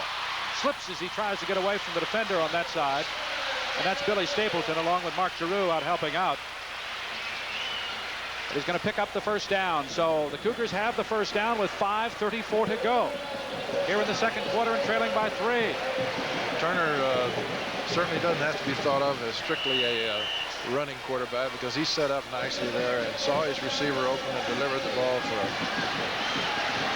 just an excellent strike. He completed 42 of 83 coming into this ball game. 1st and 10 for Washington State at the 30. Turner back to throw. Throws down the middle, has a man wide open, in and out of the hands of T.J. Jones. Oh, that was one of those that you'll go back to the drawing board and say, we've set that play up all year long, and they had him wide open. Yeah, that not much you can say about that. It was the execution was there, and just dropped it. Jeff Keller comes back in the ball game, replacing T.J. Jones in the play. I will say that there's a lot of wind blowing out there. The weather's changing rapidly. It's cloudy, and the wind is kicked up. Cougars with the wind to their back. Back to throw goes Turner. Big rush. Throws to the outside. It is complete to Keller. Keller is down the 20. The 15 is going to be knocked out of bounds inside the 10 at the 6. So the Cougars have a first down goal to go at the 6. Kenny Driscoll knocked him out of bounds. Watch the play again, and Driscoll may have gotten a hold of the face mask in the play. He beats Ray Horton right here. You see Horton let him get away, and Keller with his speed just able to get him out of bounds there. Short of the goal line. No penalty. Apparently got a part of the helmet instead of the face mask. First down, goal to go for the Cougars. The ball at the 6, the Washington 6. The Cougars trail it 3-0. Ricky Turner looking over the defensive line for Washington. Running backs are Martin and Harris. Hand off to Martin, straight ahead. Touchdown.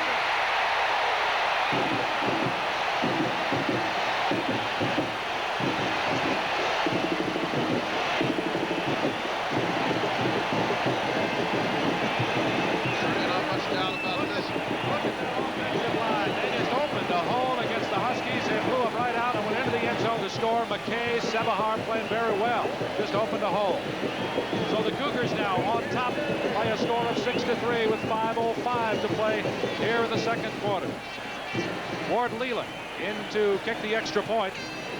The junior out of Spokane. The ball down. A kick in the air. It is good. So 5:05 to play in the second quarter. It is now Washington State 7 and Washington 3, and we'll be right back. To score, Washington State 7, Washington 3. The Cougars move 44 yards in 5 plays. Martin, the 6-yard run to score for Washington State. So the Cougars on the scoreboard for the first time. They lead in this football game, and I'll tell you, if you're a Cougar fan, you have to be getting excited right now. Standing back on the goal line for Washington as the ball just blows off the tee, and they're going to have somebody hold it for Kevin Morris before he can kick it for Washington State. Anthony Allen and Aaron Williams standing back on the goal line. That's Anthony Allen out of Garfield. He's an outstanding kickoff and punt returner at Washington. Bring you up to date on some more scores here in just a moment. The wind now really gusting off Lake Washington, blowing at the back of Kevin Morris, who will kick it off. And the whistle blows again, just a moment. The referee down in the end zone blows the whistle again, and that's Dave Kamansky. He's going to walk over to the Washington bench. We'll see what in the world the call is going to be. It has cooled off here, and it looks like it's going to rain, and you need the heavy coats. There you see 44 yards in 5 plays. Took him 1:28 to score. Martin's 6-yard run after the fumble recovery, and the fumble by Jack Robinson, the freshman, recovered by Washington State's Kenny Amel to set all this thing up. So the Cougars needing a break, get on the scoreboard and lead by a score of 7-3 with 5:05 to play in the second quarter. Washington State, an outstanding football team. You see now Dave Kamansky coming across to talk with Jimmy Walden as he talked with Don James on the other side, and we may have a problem with the clock. I don't know. That's about the only thing I can think of. Me too. They're talking about the clock right here. I think they went over and checked with a timer, and whether they lost some time or whether they want to add some, I think that's what they're talking about right now. That apparently is settled. Again, a score out of Los Angeles at halftime. It's UCLA 18, USC 12. And we'll keep you posted on that one. Earlier today, Ohio State knocked Michigan out of the Rose Bowl 14-9. And Iowa leading Michigan State 36-7 in the fourth quarter in that game. So if everything stays the same right now, Iowa will go to the Rose Bowl. The Cougars to kick it off. That Sorensen's going to hold. Morris will kick it. Deep for Washington, Anthony Allen and Aaron Williams. It will be Allen. He will take the ball at the goal line. Comes straight ahead. Behind the wedge of blockers. Going to be hit hard. Fine play by Joe Taylor. Oh, Joe Taylor came in and just leveled Anthony Allen. He really did, because the Huskies looked like they had a pretty nice return set up. There was a little room to run with some blockers in front, and he just came from the side and made a great tackle. A couple of scores for you. Indiana defeated Purdue today 20-17. Yale over Harvard 28-0. Syracuse over West Virginia 27-14. And Penn State defeated Notre Dame 24-21 in quite a football game. That was a close one. Huskies to the line of scrimmage. DeFeo at fullback, and Sterling Hines back in the ball game at the tailback position for Washington. Handoff to DeFeo straight ahead. Breaks the tackle, still on his feet. Takes the ball out across the 20 to the 24. Big hole and just tough running by Breno DeFeo. John S. West was the man who made the stop for. There you see the final for Washington State. There you see the final. Well, that puts Iowa in the Rose Bowl. So if you're a Hawkeye fan, you're going to be in Pasadena on New Year's Day. Well, you played, not settled yet. Pitch back to Hines, running to the outside. Cougars cover it well, but he fights his way up to near the first down. Looks like he made it. It's close. He might have just been able to break that last tackle and pick up just enough to pick up the first down, as yes, you see. It is. 1st and 10 for Washington there. Mike Walker making the stop for Washington State on the play. Washington State 7, Washington 3. The Cougars in the season 8-1-1. They lead the Pac-10 conference. The Huskies 8-2 overall. 1st and 10 for Washington now. The ball at the 27-yard line. Handoff to Hines. Runs wide to his right. You see he has daylight. Can't get away from Sorensen, however, as he tries to get down the sideline. And he's going to be hit just short of the first down marker. Well, the Huskies have elected here, as we see, to run the ball. They don't have a lot of time before the half, but they caught the Cougars loosening up a little bit, anticipating the pass, and they've had 3 straight running plays that have been very effective. So just short of the first down. They're going to bring the chains in and measure. Jim, I think from our angle, we can't tell whether it's going to be a first down or not. 4:04 to play here in the second quarter, with the Cougars on top by a score of 7-3. Hines now 3 carries in the ball game, coming into this play for 5 yards.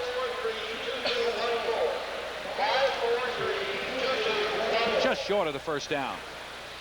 Looks like only about 2 or 3 inches. Very close. So the Huskies will face 2nd and 1 now, with the ball marked at the 37-yard line, just over the 37. Interesting call, because this is a situation where you can use a waist down, still think that you can get your first down when you just have an inch or so, and we might see something pretty spectacular here. So the wind now begins to die down just a little. I think you keep looking at that flagpole. Now it gusts up again. Huskies with split backs. Running backs are DeFeo and Hines. Pelor still in at quarterback. Hand off over the left side to DeFeo. Spins away, ball loose, and I think they whistled it dead. The ball was whistled dead, and we'll play it back for you so you can see whether that was a fumble or not. Officials are going to rule that he had grounded the ball before he lost possession. As you see, he turns here, he's on the ground, and then later on the ball rolls out. So as he rolls over, the ball goes out. So it's going to be a first down for Washington. DeFeo takes it out with the 40 to the 42. A cool and cloudy day. We've had rain a couple of occasions here in the ball game so far. Hand off to Hines. Hines, big hole over the middle, but it closes in a hurry as he gets across the 45 up to the 47-yard line. He's going to pick up 5 on the play. Make it 2nd and 5. Now the ball at the 47. Mike Walker making the stop for Washington State on the play. 3:15 to play here in the second quarter. Washington State 7, Washington 3. The Cougars scoring on a 6-yard run by Martin. Sprint draw again, ball loose. Cougars are there, they'll recover. Washington State will get the ball back. Another key fumble recovery for Washington State. Sterling Hines giving up the football. Robinson gave it up before. Sorensen was the man in to recover the ball for the Cougars. Sprint draw, he's hit there by number 34, who just knocks the ball right out of his hand. That's Kenny Emil making the play for Washington State. Sorensen is there to recover, and that's the 3rd fumble and the 3rd turnover for the Huskies in the ball game. Well, that's a dramatic change here just before halftime, because with the Cougars at midfield, they're in a position now to be able to open up and put some more points on the board. Here's the reverse. The reverse goes to the outside. Reverse pass. He's not going to throw the football. Keeping the football and running it is Escalera, an ex-quarterback. And he can throw the ball, but the Huskies were back defensively. I think they were waiting for anything that Washington State was going to run that time. Escalera runs forward and picks up about 6 on the play. Make it 2nd and 4 now. Or rather 2nd and 3. Give them 7 on the play. The ball now moves just across the 45. Well, that was a fine call, because that's the kind of play you like to run after a dramatic turnover. You are in good field position. You want to go for the big gainer in a hurry. Turner back to throw. Throws to the outside. It is complete to Escalera, and he's going to be driven out of bounds by Ray Horton after he picks up the first down. Horton is in there for the Huskies, along with Vince Newsom as a defensive back to run him out of bounds. Escalera making the catch of the play, picking up the first down for Washington State. DJ Jones back in the ball game. Escalera comes out. Beach in at the tight end position for the Cougars. Running backs are Martin and Harris again. Here goes Ricky Turner. Rolls to his left. Big rush. Going to be hit and knocked down. Stuart Hill with a rush for Washington. Knocks Ricky Turner down before he can get out of bounds with 2:06 to play here in the first half. Turner getting to the outside on the rollout pass as he looks, and just no one to throw to. And there's excellent speed. Stuart Hill making the play. We'll be back with more right after this. Cougars leading 7-3. They have the ball. 2nd and 14. at the Washington 42 with 2:03 to play here in the second quarter. Total offense so far, the Cougars 85 yards rushing to 101 yards passing. They have 186 total yards in the first half so far. To the Huskies 124. The Huskies have picked up 113 yards rushing and only 11 yards through the air. Coming into the game, they felt they had to be able to throw the ball against the Cougars. 3 crucial turnovers so far. They've converted 1 to a touchdown. Turner rolling out to his right, looking deep, throwing everything down the sideline, and overshoots his intended receiver, Jeff Keller, and almost picked off back there by the Huskies on the play. Horton was back deep for Washington. He has a strong arm, as he demonstrated there. Even though he had to win, he threw that ball a long way. Got a lot of yardage as a high school quarterback in Compton. Liepert also back there defensively for Washington. Now it brings up 3rd and 14, 1:55 to go. The Cougars have the wind at their back here in the second quarter. They put 7 points on the scoreboard already. We'll see if they can put in even more. Remembering, if they win, they can go to Pasadena on New Year's Day, and they will play Iowa. Iowa's in the Rose Bowl. Turner rolling to the outside. There's the pitch to Harris, and Harris run out of bounds as he gets to the 37. Tim Harris picks up 5. It's going to bring up now 4th and 9. 4th and 9 for Washington State. Chris O'Connor and Mark Stewart running Harris out of bounds. Cleet Casper comes in the ball game now, and Ward Leland with an attempted field goal back from the 43-yard line. It'll be a 53-yard attempt with a wind at his back. Leland is 1 for 1 in field goals so far this year. The ball is up. Kick is not going to be long enough. It's going to be short. It's going to bounce about 4 yards deep in the end zone, so the Huskies will take over with 1:46 to play here in the second quarter, with Washington State on top by a score of 7-3. Well, that was certainly the time, place to go for that field goal with the wind to his back. He just didn't quite meet the ball strong enough. With a little bit of help that time, it could have been, because it was right between the crossbars, just short. 1:46 to go. As we've mentioned in the second quarter, Ron Cookie Jackson out of Franklin High School here in Seattle, and a tailback now for Washington, 5'10", 170. DeFeo still in at fullback. Interesting to see what the Huskies do here. Will be. They're against the wind. They either go with their back to throw. They're going for everything, throwing deep down the sideline, intended for Anthony Allen. It's going to be in and out of his hands, and he almost had it. They were running right together. There you see it again. Pelluer back to throw. It's Nate Bradley covering on the play, and the ball's still going to be in the air, and Bradley almost intercepted it. Sure did. Pelluer is now 1 of 9 in the ball game for 11 yards so far. Cougars are going to drop off, play it pretty loose. Very conscious of not letting the Husky receivers get behind them here this close to half. 2nd and 10 to go. Pelluer back to throw again. Huskies 1 point on the scoreboard now. Throwing to the outside. It's going to be complete to Paul Scanzi, and Scanzi is knocked out of bounds there. In on the play defensively for Washington State, John S. West along with Sorensen. Scanzi runs this route about as well as any receiver in the country. He gets a fine delivery that time with Pelluer. As we see, he starts down deep, drives the defensive back way off, and then cuts back into that sideline. So first and 10 for Washington now as they move the ball out to their own 47. Split back, so DeFeo along with Cookie Jackson. Pelluer back to throw. Big rush, throws to the outside of DeFeo.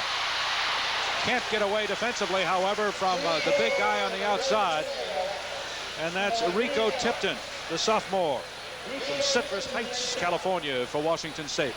Good reaction on his part, because the rest of the rush had committed pretty well.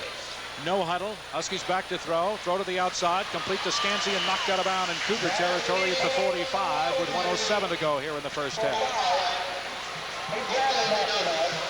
So the Huskies trying to get something on the scoreboard here before the clock ticks away to end the half.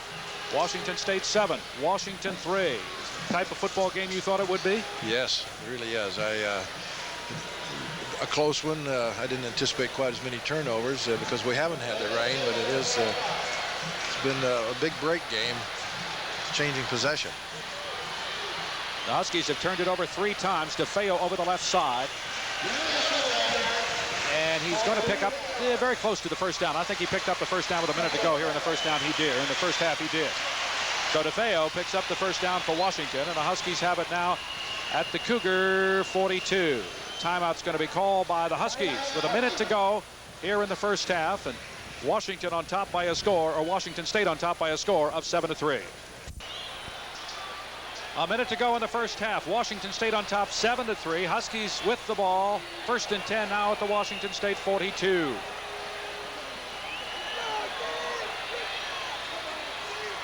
Pelluer, the long count. Fakes back to throw. Going to be in trouble. Runs out of it. It's going to be hit. Fights his way, however, down across the 40 to the 37-yard line. The clock continues to run. 47 seconds to go. Huskies quickly to the line of scrimmage. Collins and Bradley in to make the stop for Washington State. And Pelluer turns around with 41 seconds to go and calls timeout. Thought he decided to call it there. Interesting rushing leaders for Washington. Robinson with 80, DeFeo 26, and Hines with 25. And we're going to come back with more from Washington State from Husky Stadium right after this.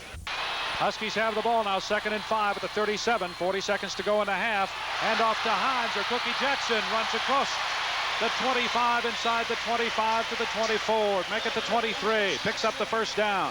Here it is again. That's just an outstanding play. They have that kind of running room.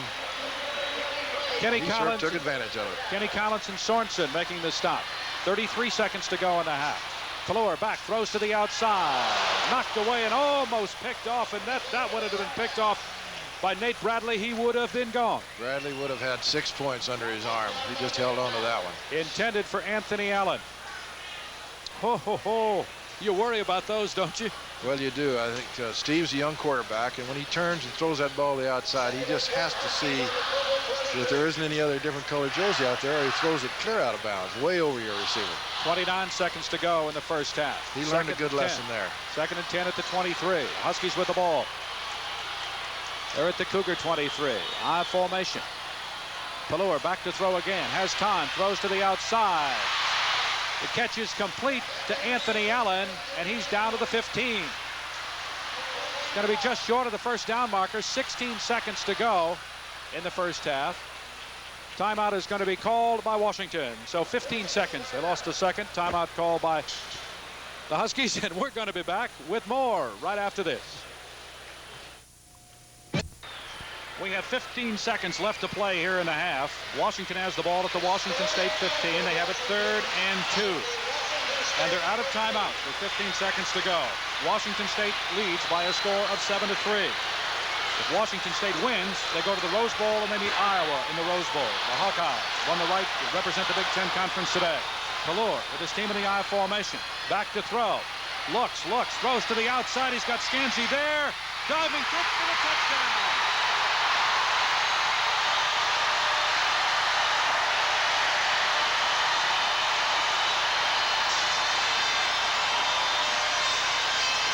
Pelluer, as you see, throwing to Scansey. Now watch what happens to Nate Bradley here. Bradley has him covered, starts to come back, and just slips, and Scansey dives over him and makes the catch, as you see right there. Great catch by Paul Scansey. And one of those plays that you go back as a defensive back and say, I couldn't have made that mistake. But it was one of those things, the slippery turf, and his feet just went out from under him, or he'd been able to knock the ball away, possibly intercept it. Exactly right, Bruce. And he went to his top receiver. The extra point is good. With 8 seconds to go, and the Huskies now on top by a score of 10-7. Scansey was able to come back to the ball, and that's what the receivers have to do when the ball is either thrown short or high. And he had driven him off, and just had the body control to be able to stay up in order to make a super catch. And also, that particular call, they had to make the decision on the sideline to either go on and kick their field goal because they wouldn't have any more timeouts. They would have to rush the kick, or one more pass play, and then if it's incomplete, then they can still kick the field goal. 8 seconds to play in the half. The Huskies score. The lead by a score of 10-7. Nelson will kick it off. Standing deep is Cameron Mitchell back on the goal line for Washington State. And Nelson will be kicking it into a strong wind blowing off Lake Washington right now. Huskies lead it 10-7, 18-yard pass from Pallor to Scanzi. They moved 63 yards in 10 plays to score. Be interesting to see the instructions that were given to Nelson, whether to kick it off into the wind high or to kick it on the ground. Most cases with only 8 seconds, I would like to see him kick it off on the ground, just bounce it along and see what happens. I think he's listened to you. The ball bounces through a couple of arms, finally picked up by a Cougar. He's across the 25, fights his way to the 30 and gets to the 31-yard line. And that's Joe Taylor with the ball for Washington State. 1 second to go in the half. Huskies on top, 10-7. Player injured down at the 26-yard line. We'll pick up his number for you in just a second.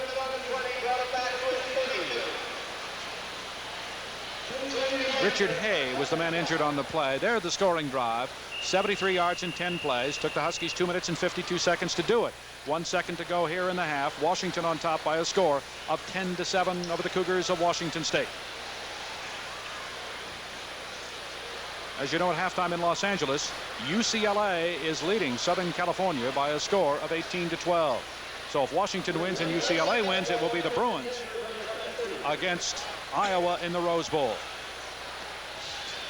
We'll see what the Cougars do now. Will they throw it deep? Will they go for everything here with a second to go? Final play of the first half. My guess is that Ricky Turner's back to throw. Was this your guess? He's going to run out. Still up, throws deep over the middle. It is complete to Pat Beach. Beach with the ball at the 40, still on his feet. He knows he can't run out of bounds. Going to be knocked down at the 32. We'll never know my guess. I'll never know your guess. You're so right. It's halftime here at Husky Stadium with the Huskies scoring with only 8 seconds remaining in the first half to grab a 10-7 lead over Washington State. Huskies and the Cougars, they have been playing for a long time, and I'll tell you, this is a typical Washington State game. Here is Harry Sloan on the sideline with Don James. Harry? Don, an interesting game. A lot of momentum shifts in this game. Turnovers playing a big part. Our players are playing very hard, and we're not happy with the turnovers. I'm happy to be ahead. I'm not sure we deserve that, but it's been a wild football game and 2 good teams. Now, Tony Caldwell, a big question mark there. Will he be able to return? No, he's done. He has a sprained knee. Now, what are you going to tell your players at halftime? You're going in with the lead, just a last-second one at that, but you've got it. Hang on to the football, and it's 30 more minutes of very tough football. Is this pretty much the way you envision the game going? I'd hope it would be a semi-defensive battle because I felt like that's what it would take to give us a chance. Okay, good luck Thanks, to you in sir. the remaining game. We'll be back with Jim Walden at the start of the second half. Meanwhile, Bruce, back to you. Thank you, Harry, very much. You see the crowd here, sellout crowd at Husky Stadium. Oh, what a first half it has been, Jim Owens, huh? Well, it has been terrifically exciting half. And we'll be back with all the halftime activities and more of the Washington State football game right after this. Washington State with 13 first downs, and how even can you get? Yards rushing, the Cougars 90. Yards passing, 135 to Washington's 52. And those 52 yards came late in that drive that the Huskies got on the scoreboard with 8 seconds to play. 225 total yards in the first half for Washington State, 193 for Washington. And offensive plays just about even, but turnovers, 3 for Washington and 2 for Washington State. Time of possession, just about dead even. So it's been the kind of football game I think a lot of people anticipated it was going to be. And what in the world do you expect now, Jim, to happen here in the second half? I really think that they're going to come back out. They've come so close. They've been even. Both teams don't want any turnovers. I don't think there'll be a lot of change as far as strategy is concerned. I think they'll come out and run basically the same offense that both the Huskies and the Cougars have run in the all season long. I think they probably, I would guess that Washington would decide on certain backs and maybe stay with them because they've rotated several backs in the ball game. And I think as they come down in the second half and fourth quarter, maybe Pallor can work with one set of backs. And I think that this may be one thing I would look for. Now you think about bowl games. Washington apparently has something locked up with a Holiday Bowl. If they should lose this ball game, or even if they should win and go on to not have that opportunity, as you know, to go on to play in Pasadena on New Year's Day if UCLA defeats USC. We see the copters, there are a lot of airplanes and all kinds of things around here. People all want to see this football game today. You're so right. Where that wind's whipping around, I don't know. As the captains come back on the field to start the second half, the Cougar captains are back out there right now. The Husky captains just coming out of the tunnel. The Cougars are down there in the tunnel right now, and you can see all the rooters. That's the Cougar band to sort of root their team on and say, look, all we want you to do is come back here and score in the second half and beat the Huskies because we can go to Pasadena on New Year's Day. In the first half for Washington, you look at the rushing yardages. Robinson with 13 carries for 81 yards. Here come the Cougars. Watch this.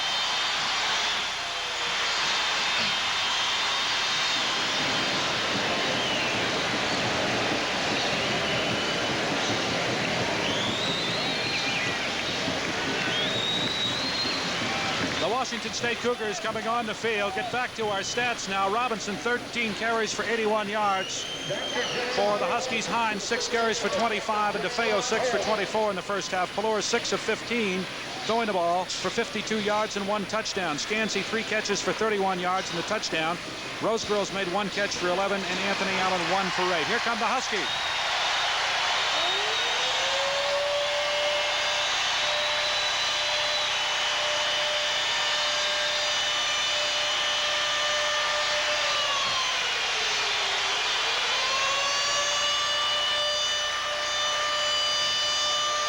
Washington leading 10-7 here at halftime. For Washington State in the first half, Harris 10 carries for 32 yards, the longest 10. Williams 4 for 19. Martin 2 for 16, and he had the 6-yard run for the touchdown.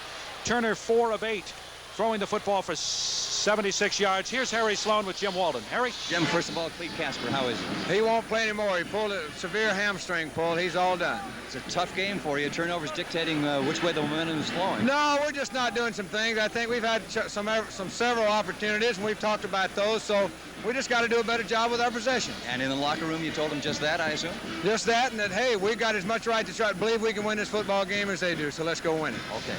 Thank you. Good luck to you. All right, Bruce, that's about it from here. Should be an exciting second half. Let's go back up to you. Thank you, Harry, very much. Getting back to the stats here again, Escalera 4 catches for 44 yards, Keller 3 for 45, and Beach 1 for 35. Casper went out of the ball game. He was 5 for 7, had 1 interception for 59 yards. There you see him on the sideline. Now, Jim Walden says he's not going to play here in the second half, but he's still throwing the ball with Ricky Turner. A guy like Clete Casper, a competitor. He sure is. I think maybe just warming up the other quarterback, probably. We'll see what happens here in the second half as the Huskies will kick it off to the Cougars. They will defend the gold on our right, which is the open end of Husky Stadium. Cameron Mitchell now is drifting back to the 5-yard line for Washington State. The Cougars trail at 10-7. Jim, do you see any changes here in the second half? Well, the wind doesn't seem to be quite as strong as it was at times in the first half. I think it's still a factor, but it's not anything like we had, of course, last Saturday in this stadium. If the Huskies can win here, and if SC can win, then Washington goes to the Rose Bowl. If Washington wins today and UCLA wins in Los Angeles, Washington will go to the Holiday Bowl, and that presentation expected to be made immediately following the football game. The word again today is that if Washington State does not go to the Rose Bowl, there's an excellent chance they will go to the Bluebonnet Bowl. So we'll see what happens here in the second half between Washington and Washington State. We've got 30 minutes of football left. It's cooling off here. You have to sort of bundle up a little bit, Jim, and get ready for the second half. Chuck Nelson to kick it off. He's got the wind at his back. Cameron Mitchell standing back on the goal line, as we mentioned, for the Washington State Cougars. The Huskies have won the last 7 games in a row from Washington State, but the Cougars have never been in this position before.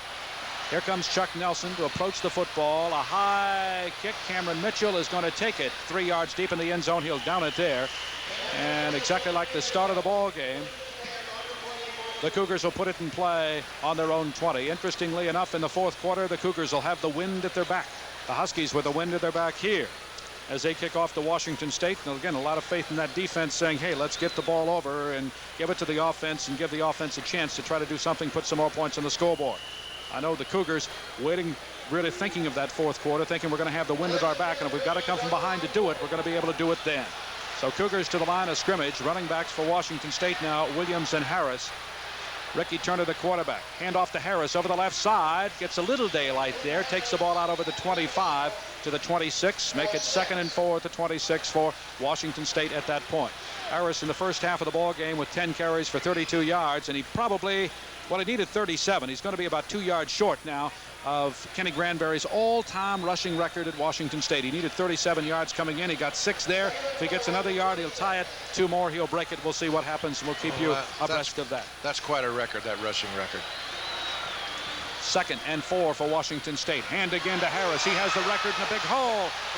Over the 30 for the first down, out to the 35 to the 36. Tim Harris picking up the first down, and he is the all-time leading rusher at Washington State. Robert Leapart and Kenny Driscoll making the play. Here you see it again. They opened a big hole over the left side of the line. Well, they sure did. The linebacker missed the tackle, and he, with his speed, he just ran right through his arms. And that's 2 in a row that they gave to Harris. Nice yardage. First and 10 at the Washington State 37. Come right back this time to Williams. Williams over the right, and he's going to bump his way up across the 40 to the 43. He picks up about 5 on the play. Make it 2nd and 5 now at the 43. Cougars keeping the ball on the ground. They are. They came out and said, we're going to run right straight at Washington's interior defensive people and see what happens. If your defense, your rushing defense, is the best in the conference, we're going to test it right here. To Harris over the left side. He's hit as he gets to the line of scrimmage. Picks up about 4 yards on the play. Is going to be just a little bit short of the first down. Harris just rolls his way across. As Flagger, McKay, Sebahar, Patrick, and Sloan across the line.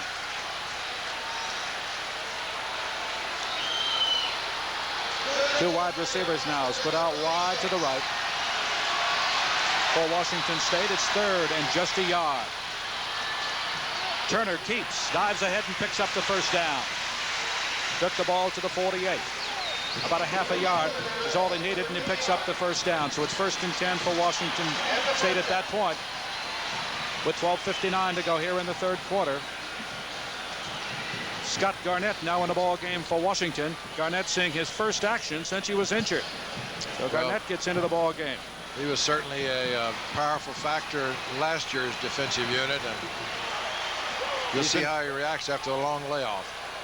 1st and 10 for Washington State. Pitch to the outside to Harris. Harris with some daylight. Tries to get around the corner, but can't do it as the Huskies close in a hurry. Kenny Driscoll coming up on the play, along with Bill Stapleton. Takes the ball across midfield and gets into Washington territory at the 49. Picks up about 3 yards in the play, and make it now 2nd and 7 for the Cougars at the Washington 49. The ball just across midfield. 12:19 to play here in the 3rd quarter. Washington against Washington State, with the Huskies on top by a score of 10-7. Ricky Turner replacing the injured Cleet Casper in this 1st quarter and running his ball club very well. Make it the 2nd quarter.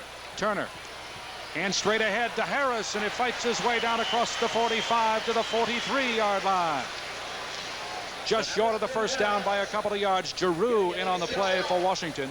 That's certainly been their most effective play here in this drive. They've been inside on every down except the one pitch out, and Washington did react to the outside well on the pitch out. It's interesting that they decided to throw the ball early in the ball game and not really try to work the inside. They come right back to work it here. Bowen's in the ball game, replacing Harris along with Williams. Harris a little shoulder problem as he goes to the sideline. The Cougars have it 3rd and 1. Handoff over the right side, and picks up the first down at the 39, and that's Robert Williams. Williams with the first down as they're working now against the Huskies. Scott Garnett, Kadich, and Jenkins in there. Kenny Driscoll and Mark Stewart making the stop for Washington on the play. The clock continues to tick away, and if Washington State can dominate here and continue to drive that football, then they know they're going to have the wind at their back in the 4th quarter. They trail Washington 10-7. Very time-consuming drive from the standpoint of the Huskies, right? 1st and 10 now at the Washington 39. Turner keeps. Goes to the 31.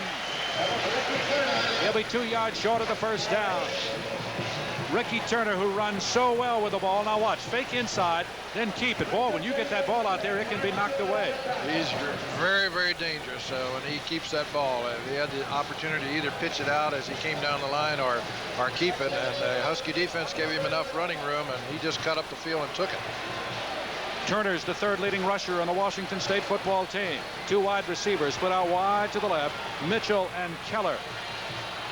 2nd and 2. Handoff straight ahead over the right side is Tim Harris back in the ball game. He takes it inside the 30 down to near the first down marker at the 29. It depends on where in the world they mark the ball, but Harris is down. Tim Harris went off just a moment ago with a sore shoulder, it appeared, and Tim Harris is down. The all-time leading rusher at Washington State is down, as you see.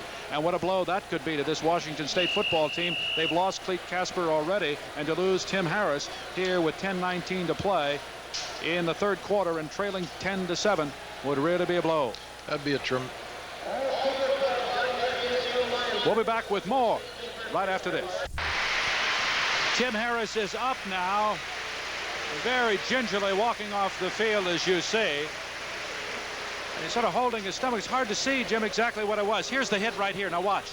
Harris goes down and is going to be hit awfully hard there by a couple of Huskies getting in on the play. It appears now it was his left arm. His left arm. So in to replace Tim Harris for Washington State will be Mike Martin. So Martin is a running back along with Williams. They pick up the first down. 1st and 10 for Washington State there. Ricky Turner to the outside is going to keep. Fakes the pitch, fakes the dive inside, and is going to pick up, a couple of yards in the play, make it 2nd and 8 now. As he takes the ball down to the 37-yard line. Fletcher Jenkins out of Lakes High School in Tacoma, 6'2", 253, the senior, the 2-year letterman, and a guy who was the Pac-10 Defensive Player of the Week last week against USC. In fact, he loves to play against USC. Sure does. He's done it 2 years in a row. So it is now 2nd and 8 for Washington State at the Washington 28. The Cougars trail 10-7. Ricky Turner is the quarterback. Handoff to Williams, spins his way into the clear and takes the ball across the 20, and he had a touchdown if he could been able to stay on his feet, and gets down to the 16. They certainly hit the Husky defense. We'll see it here. It hit the Husky defense just at the right spot. Jenkins there had a shot at him and made him at least lose his balance, or he might have been gone. O'Connor gets there. Chris O'Connor was the man, as you'd mentioned, right there. Picks up the first down. They're going to mark it at the 18-yard line. 21-15, UCLA in the 4th quarter. A lot of Husky fans rooting for USC here today. The dive play over the right side, the handoff to Mike Martin, the little 5'8", 183-pound running back, and he takes it down to the 25, or make it the 15 rather. He picks up a couple of yards on the play. It's going to be 2nd and 7 now for Washington State at that point. 8:46 to go here in the 3rd quarter from a cool Husky Stadium in Seattle. Washington against Washington State for the Apple Cup and a trip to the Rose Bowl, a conference championship, you name it. It's all going to be decided here today. Well, this 2nd and drive 7 is for the Cougars. almost 7 minutes so far. The Cougars have used up the clock. Turner to the outside. The Huskies play it very well. And that was Mark Giroux with a defensive play.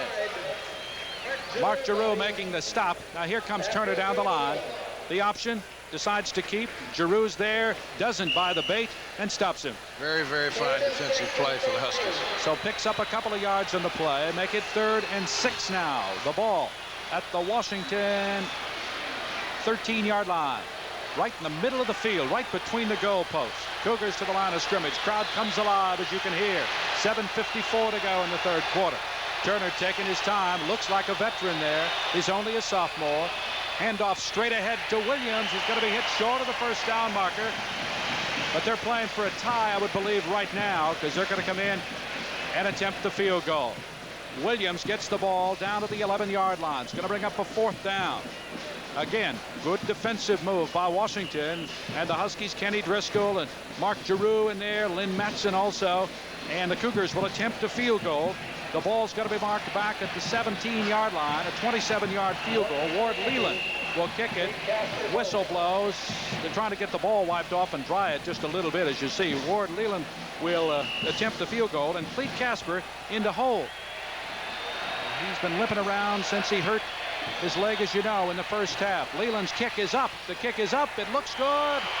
It is good. 7:07 to go in the 3rd quarter.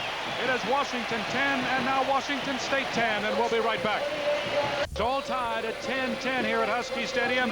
Now for an update on Tim Harris, here's Harry Sloan. Harry? Thank you, Bruce. I just talked with Dr. Fuhrer of the Cougar staff. He examined Tim Harris's right knee. He has a mild sprain. He will wait a little longer, recheck it again. Tim is trying to work it out and see if he can go back in, but right now they don't know. So a mild strain of the right knee for Tim Harris. Bruce, back to you. The Cougars to kick it off. It is going to drive Anthony Allen all the way back to the back of the end zone, and the Huskies will put it in play at their own 20 as the ball's down there. Interestingly enough, Jim, in that drive for Washington State, 14 plays, 69 yards. Leland, the 27-yard field goal to tie it. But here's the big stat. All running plays. They didn't put the ball in the air once. Well, that takes a tremendous amount of determination on the part of the not only the players but the coaches to say we're just going to run at Washington's defense, #1 in the conference, and control the ball, and they did it. Aaron Williams, Anthony Allen, the wide receivers, both split wide to the left. 1st and 10 for Washington at their own 20. Jackson, DeFeo, the running backs. Long count. Pitch to Cookie Jackson. Trying to find daylight in the outside and scoots down the sideline for about 7 yards. Cookie Jackson picking up 7 yards in the play for the Huskies. And the little guy, he's not the biggest guy in the world at 5'10", 170, is averaging almost 4 yards a carry this year for Washington. He is the Huskies' leading rusher. He did not start the ball game, but he is starting here in the second half. Nate Bradley making the stop and knocking him out of bounds for Washington State.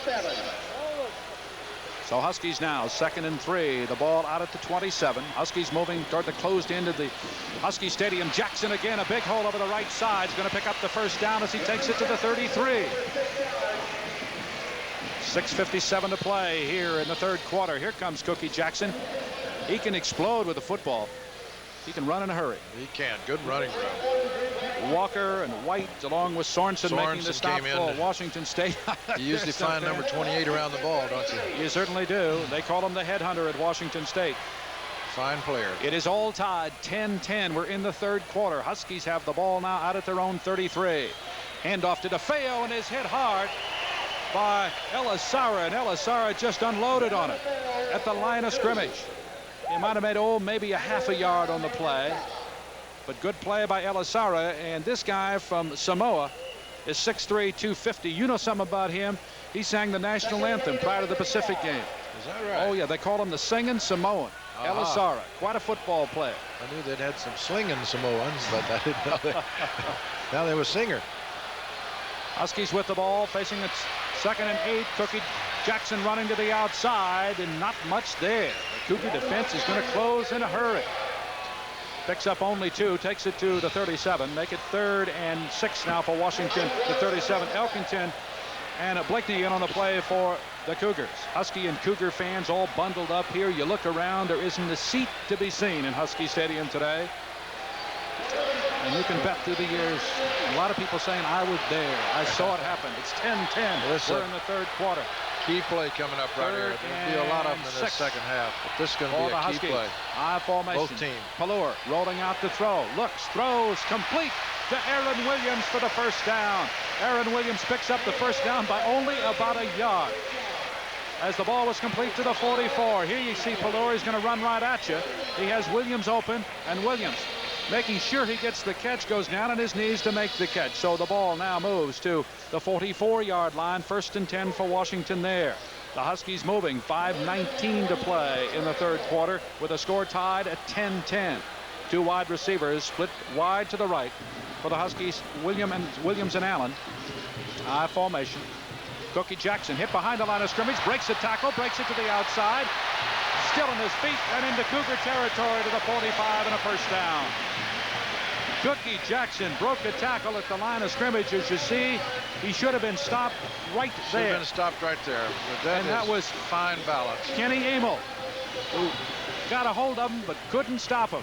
Real Jackson, fine cut there. Excellent running. Part of Jackson. Very well. Picks up the first down. The Huskies on the move. This drive started at their own 20. 4:48 to go.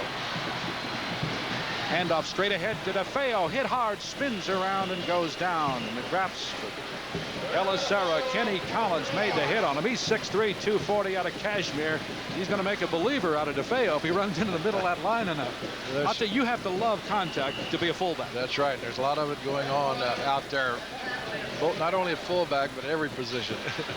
DeFeo, 5'11", 196, the sophomore out of Kennedy High School near Seattle. 10-10 tie, 4:16 to go. 2nd and 7 at the 43 for the Huskies.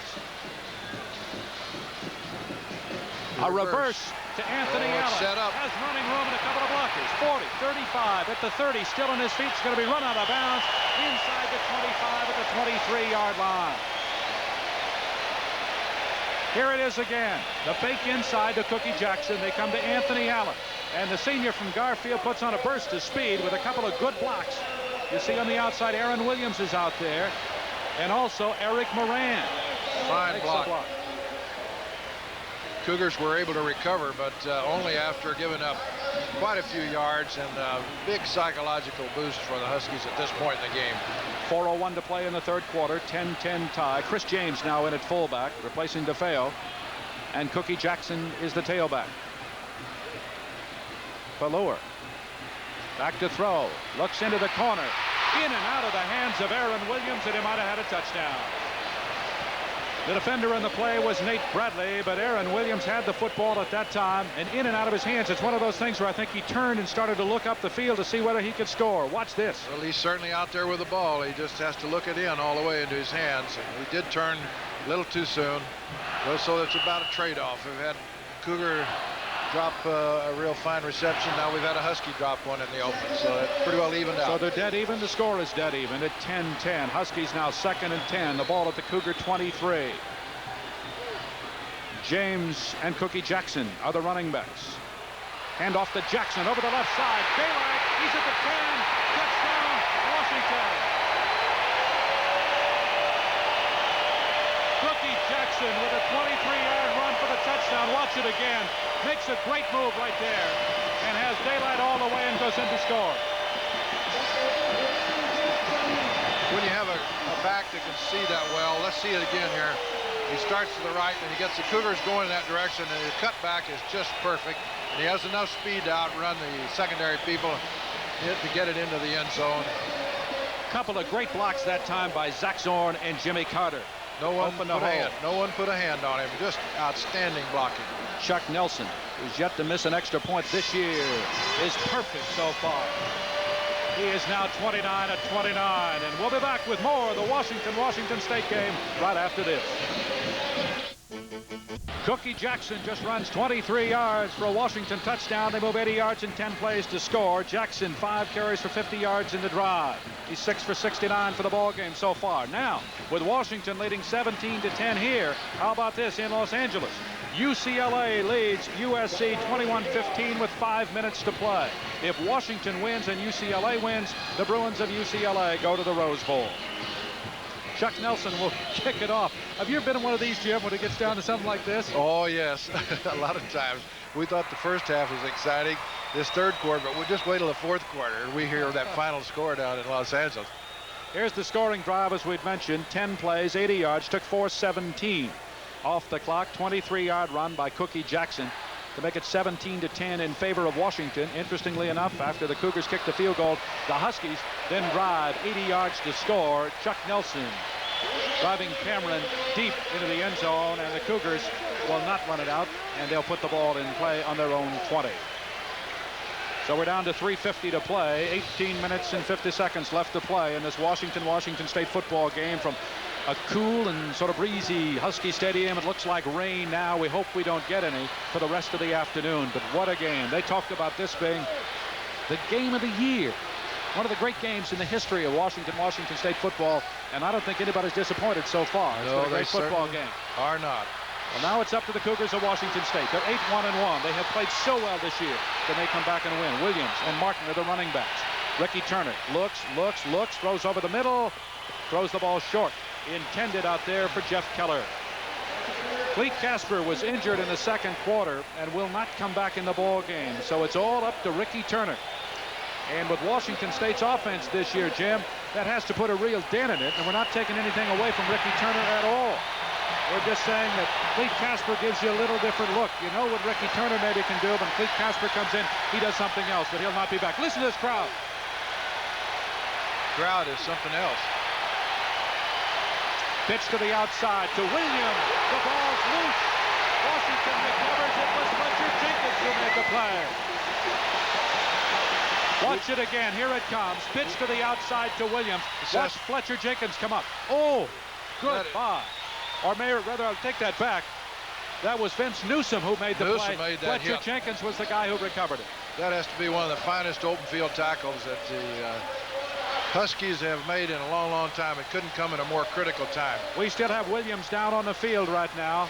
They've lost Casper. Timmy Harris is out with a strained knee, and now Williams is on the turf. Well, the tackle caught him right in the chest. He was trying to feel the ball and cut up field and get away from one running back. As a running back, trying to get away from one tackler, you're a little bit out of position sometimes. And when someone tackles you that square, it really does leave you vulnerable.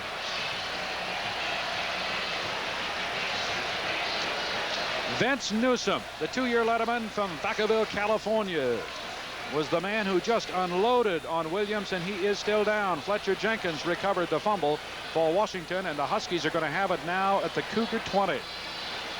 Turnovers playing an important part in this game, but here it is again. Now watch it. The fake inside. The pitch is going to go to the outside. Now watch Newsom, number 23, is going to come up here, and watch the hit right there. Ooh, and the ball is loose, and Fletcher Jenkins comes up and recovers it. Williams is up into the sideline. Big round of applause for Robert Williams, as he really took a pop. The Cougars have fumbled it twice, and they've lost it twice. The Huskies 3 times, and they have lost it 3 times. Huskies leading 17-10, have a golden opportunity right now at the 20-yard line. I don't see how they could even hear the count down there. I agree. Back to throw. Pallur runs ahead, going to be hit and knocked down as he goes across the 20 down to the 19. Walker and Kenny Collins making the play for Washington State. Mike Walker and Kenny Collins.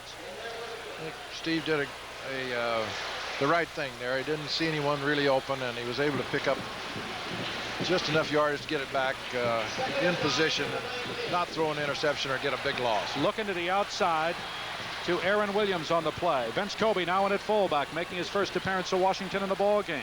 Pallur, the long count, hand off to Cookie Jackson.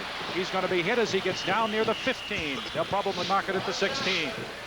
He picks up a couple of yards on the play, so it's going to bring up a 3rd down for the Huskies now at the 16-yard line. They've got the wind at their back. They have the leading field goal kicker in the Pac-10 conference sitting on the bench, and they'd love to get out of here, Jim, with just 3 points.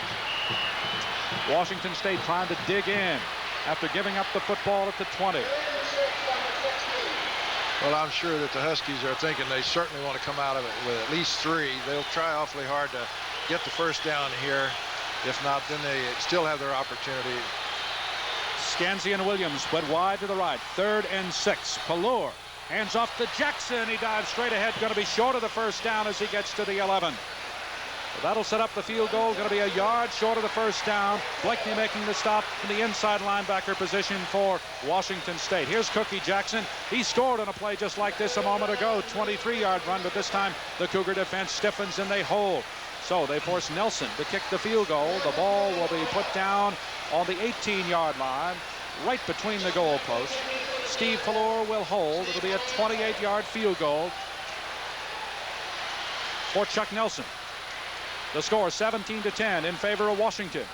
The ball's down. It looks good. It is good, and the Huskies now lead it by a score of 20-10. So with 1:38 to go in the 3rd quarter, it is now Washington 13 and Washington State 10. And we'll be right back. Or make it 20. We'll change that score. It is 20-10 in favor of Washington over Washington State. With one here in the 3rd quarter, and we'll be right back. Chuck Nelson to kick it off. Washington 20. Washington State 10. It goes to Cameron Mitchell, 5 yards deep in the end zone, and that's all he's been able to do today is just down the ball in the end zone. Flag goes down, and we'll see what it is out about the 12-yard line. I'll tell you, the hitting's pretty good out there right now, Jim. Oh, there's a high intensity. The penalty will be against Washington State. And here by the reaction to this Washington crowd. Personal foul against the Cougars.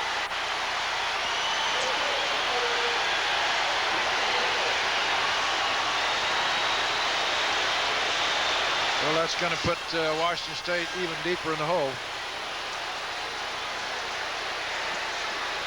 So the Cougars buried back at their own 10-yard line. We have a dead ball, personal foul against the Cougars. It'll be 1st down and 20. The dead ball foul, as you heard, sets up a 1st and 20 back at the 10. They're trailing 20-10. We've got 1:38 to play in the 3rd quarter. Huskies a slight favorite to win, but so is USC, and UCLA's defeating USC in Los Angeles. Ricky Turner is the quarterback.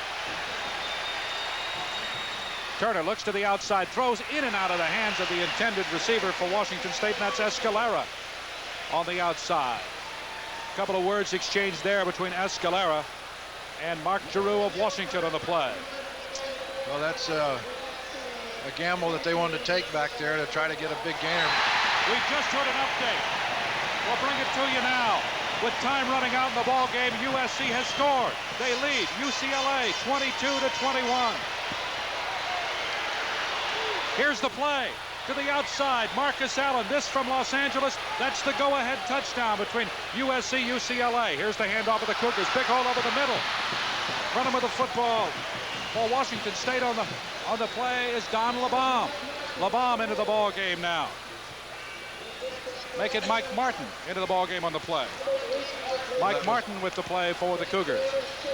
Cougars came right back. They had 2nd and 10 and picked up a big play there offensively to bring him out of the hole, puts him up on the 24-yard line. Backfield for Washington State. They have James Matthews in the ball game now. And off over the left side of that is Martin with it. Mike Martin with the ball. He fights his way up to near the 30 and close to the first down. And Don LeBom, as we mentioned a moment ago, is also in the backfield. Okay, we'll get it straight for you. LeBom is back there along with Martin for Washington State. 8 yards and 4 plays. 28-yard field goal by Nelson, as you see. 49 seconds to play here in the third quarter. The Huskies lead at 20-10. And again, they had the wind at their back in that third quarter. Now can the Cougars come back and do it in the fourth quarter when the wind's at their back? Cougars with the football. Ricky Turner, the quarterback. They are now facing 1st and 10 at the 30, their own 30. Handoff, quick opener over the right side of the line, and that's Mike Martin at Clover Park in Tacoma. And he picks up 3 yards on the play. Out to the 33. Lynn Matson of Washington and Mark Giroux in to make the play. Kenny Driscoll was the first man to make contact. The clock ticks away, and I don't think they'll get another one away here at the end of the third quarter. And 7 seconds to go in the quarter. Cougars come to the line of scrimmage. Flanker goes wide to the left. That's Escalera. And they sort of take the time, as you can see, coming to the line of scrimmage. They want the wind at their back. So at the end of 3, it is Washington 20, Washington State 10, and we'll be right back. 15 minutes to go between Washington and Washington State. The Huskies, as you see, 20. Washington State 10. Cougars with the football. 2nd and 7. Back at the 33. Throwing over the middle. It is complete to Keller for the first down. Keller making the play in Washington territory at the 49. Kenny Driscoll making the hit for the Huskies. Jeff Keller making the catch. He's the leading receiver on this Washington State football team. There you see it again. He couldn't throw a nicer pass than that one. Turner drilled that ball right in between 3 Huskies. Keller made just an outstanding catch. The Cougar fans come alive. 14:41 to go in the ball game. The ball at the Washington 49. Turner at quarterback. Hands over the right side to LeBom, and LeBom spins his way down across the 45 to the 44. Kenny Driscoll in on the play for Washington. Matson was also there. Caddigan on the play. The clock continues to tick away. The Cougars, starting at their own 20, have now driven all the way to the Washington 44-yard line. It is 2nd and 5 for the Cougars there. He's everywhere. Turner brings his ball club to the line of scrimmage. Setbacks, as you know, are Martin and LeBom. Pitch to the outside to LeBom is going to be hit 4 yards short of the first down. Gets back just to the line of scrimmage and maybe just a little bit more. Straight defensive play by Washington. Straight down the line option. Pitched out. The pursuit from the Huskies of several purple jerseys over there. Stuart Hill was the key man along with Fletcher Jenkins on the play for Washington. So now it brings up 3rd and 4. Big decision for the Washington State Cougars now. They trail 20-10. We're down to 13:30 to play in the ball game. USC leads UCLA. The Huskies get sort of the incentive they need because if they win, they go to the Rose Bowl. Misdirection play. Great defensive play by Washington. Handoff goes to Martin. And that was Kenny Driscoll who made the defensive play for the Huskies out of Mount Tahoma High School. Here it is again. Let's see this. Driscoll, just a great play, and he worked over the block there of Gary Patrick. One big defensive play for the Huskies because they now forcing the Cougars to kick the ball to them with 10 points behind. That's the last thing in the world Washington State wanted to do at this point. The Cougars really needed a touchdown. They almost had to score right then to get on the scoreboard, get right back in it. Less than 13 minutes to go. Tim Davie back to kick, standing back at his own 44-yard line. Just one more first down would have put them into the four down zone. And the ball bounces at the 10. Ray Horton lets it bounce, going to be down there at the 12-yard line. So Washington will take over on their own 12. That was Dan Lynch into down the ball for Washington State. There you see part of the crowd on hand, over 60,000 plus here. 35-yard kick for the Cougars on the play. We'll keep you updated on what happens in the closing minutes of that UCLA-USC football game. You saw Marcus Allen run for the touchdown just a few minutes ago to put USC on top of UCLA 22-21. And here, Washington leads Washington State 20-10. Huskies have the ball 1st and 10 at their own 12. Chris James now in at fullback for Washington, along with the tailback Ronnie Jackson. Hand off to Jackson, straight ahead, breaks some tackles, loses the ball, scramble for it. The Cougars say they have it. We'll see what happens. I don't know if he got it back or not. He was the closest to the ball. Then you saw a lot of white jerseys come in there in a hurry. I think the Huskies got it back. We'll see. They try to unpile him. Dave Kamansky, the referee, right in the middle of the pile, is going to be 2nd down, and the Huskies recover the ball. Chris James was the man on fell on the football for Washington. Watch it again. Pallure, the handoff to Cookie Jackson. And Jackson trying to break away, gets the ball stripped from him right there by the Cougars, and 95 Kenny Collins. And James came up with it. James was the guy who came up with the ball. Fortunately, it was right there. If you're a Washington fan. But if you're a Cougar fan, that could have been the break they needed. Great turnover for Washington State. The ball out at the 17, 2nd and 5 there. Handoff over the right side. The Cougars are there to stop Jackson this time. And he's going to lose a yard on the play. Now it brings up 3rd and 5 for the Huskies with 11:49 to go.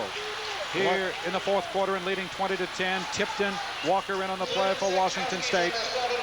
They couldn't ask for a better defensive effort in that particular play. They know that they're now down to their last 11 and a half minutes in this ball game. They have to get the ball back, and they rose to the occasion there. If they do it here on this down, this last 10 minutes are really going to be something. The Cougar defense digs in. Movement on the Washington side of the line. And Paul Cody, the center, apparently moved. Or make it that Scott Fawcett, who was in, moved on the play. It's going to cost Washington 5. So now it's going to bring up 3rd and 11 and takes the ball all the way back to the 12-yard line. So the Huskies now buried deep in their own territory with 11:24 to go and leading by a score of 20-10. We got a dead ball. False start against the offense. It'll be 3rd down. A lot of pressure on Jeff Partridge to kick this away if they can't pick up the 1st down here. Huskies to the line of scrimmage with 11:23 to go. Scansey split out wide to the left. These are the kind of offensive calls that give you gray hair sometimes. Jackson breaks one tackle, breaks another, still on his feet, going to be hit, however, at the 20, and is going to be knocked down about 3 yards short of the 1st down. Almost picked up the 1st down. Cookie Jackson and Brent White and Paul Sorensen in there to make the play. Breaks a tackle there, another one here. Now watch what happens. Sorensen and White, that's Brent White making the play. White made a key tackle. If he held him to making the 1st down there, because Jackson, as we saw, can cut very well, and if the tackle hadn't been just right, he might have been able to slide forward for the 1st down. 10:56 to go in the ball game. Huskies on top 20-10. Partridge standing back on his own 6-yard line. Bill Gribble, the #1 punt returner in the Pac-10 Conference, hasn't had a chance really today. They rush, and down goes Partridge. It's going to be roughing the kicker. Roughing the kicker against Washington State as they go after the ball. And that's going to set up a Washington 1st down. Well, the players try so hard. We'll see it here again. They're trying so hard to get that block. They know that can make the difference. You missed the ball. And I'll came tell you, right that on was into close. the kicker. That was close. He got him by about 1.5 inches, and it was really hard to see here, and just almost went right by him. Really trying to get that block.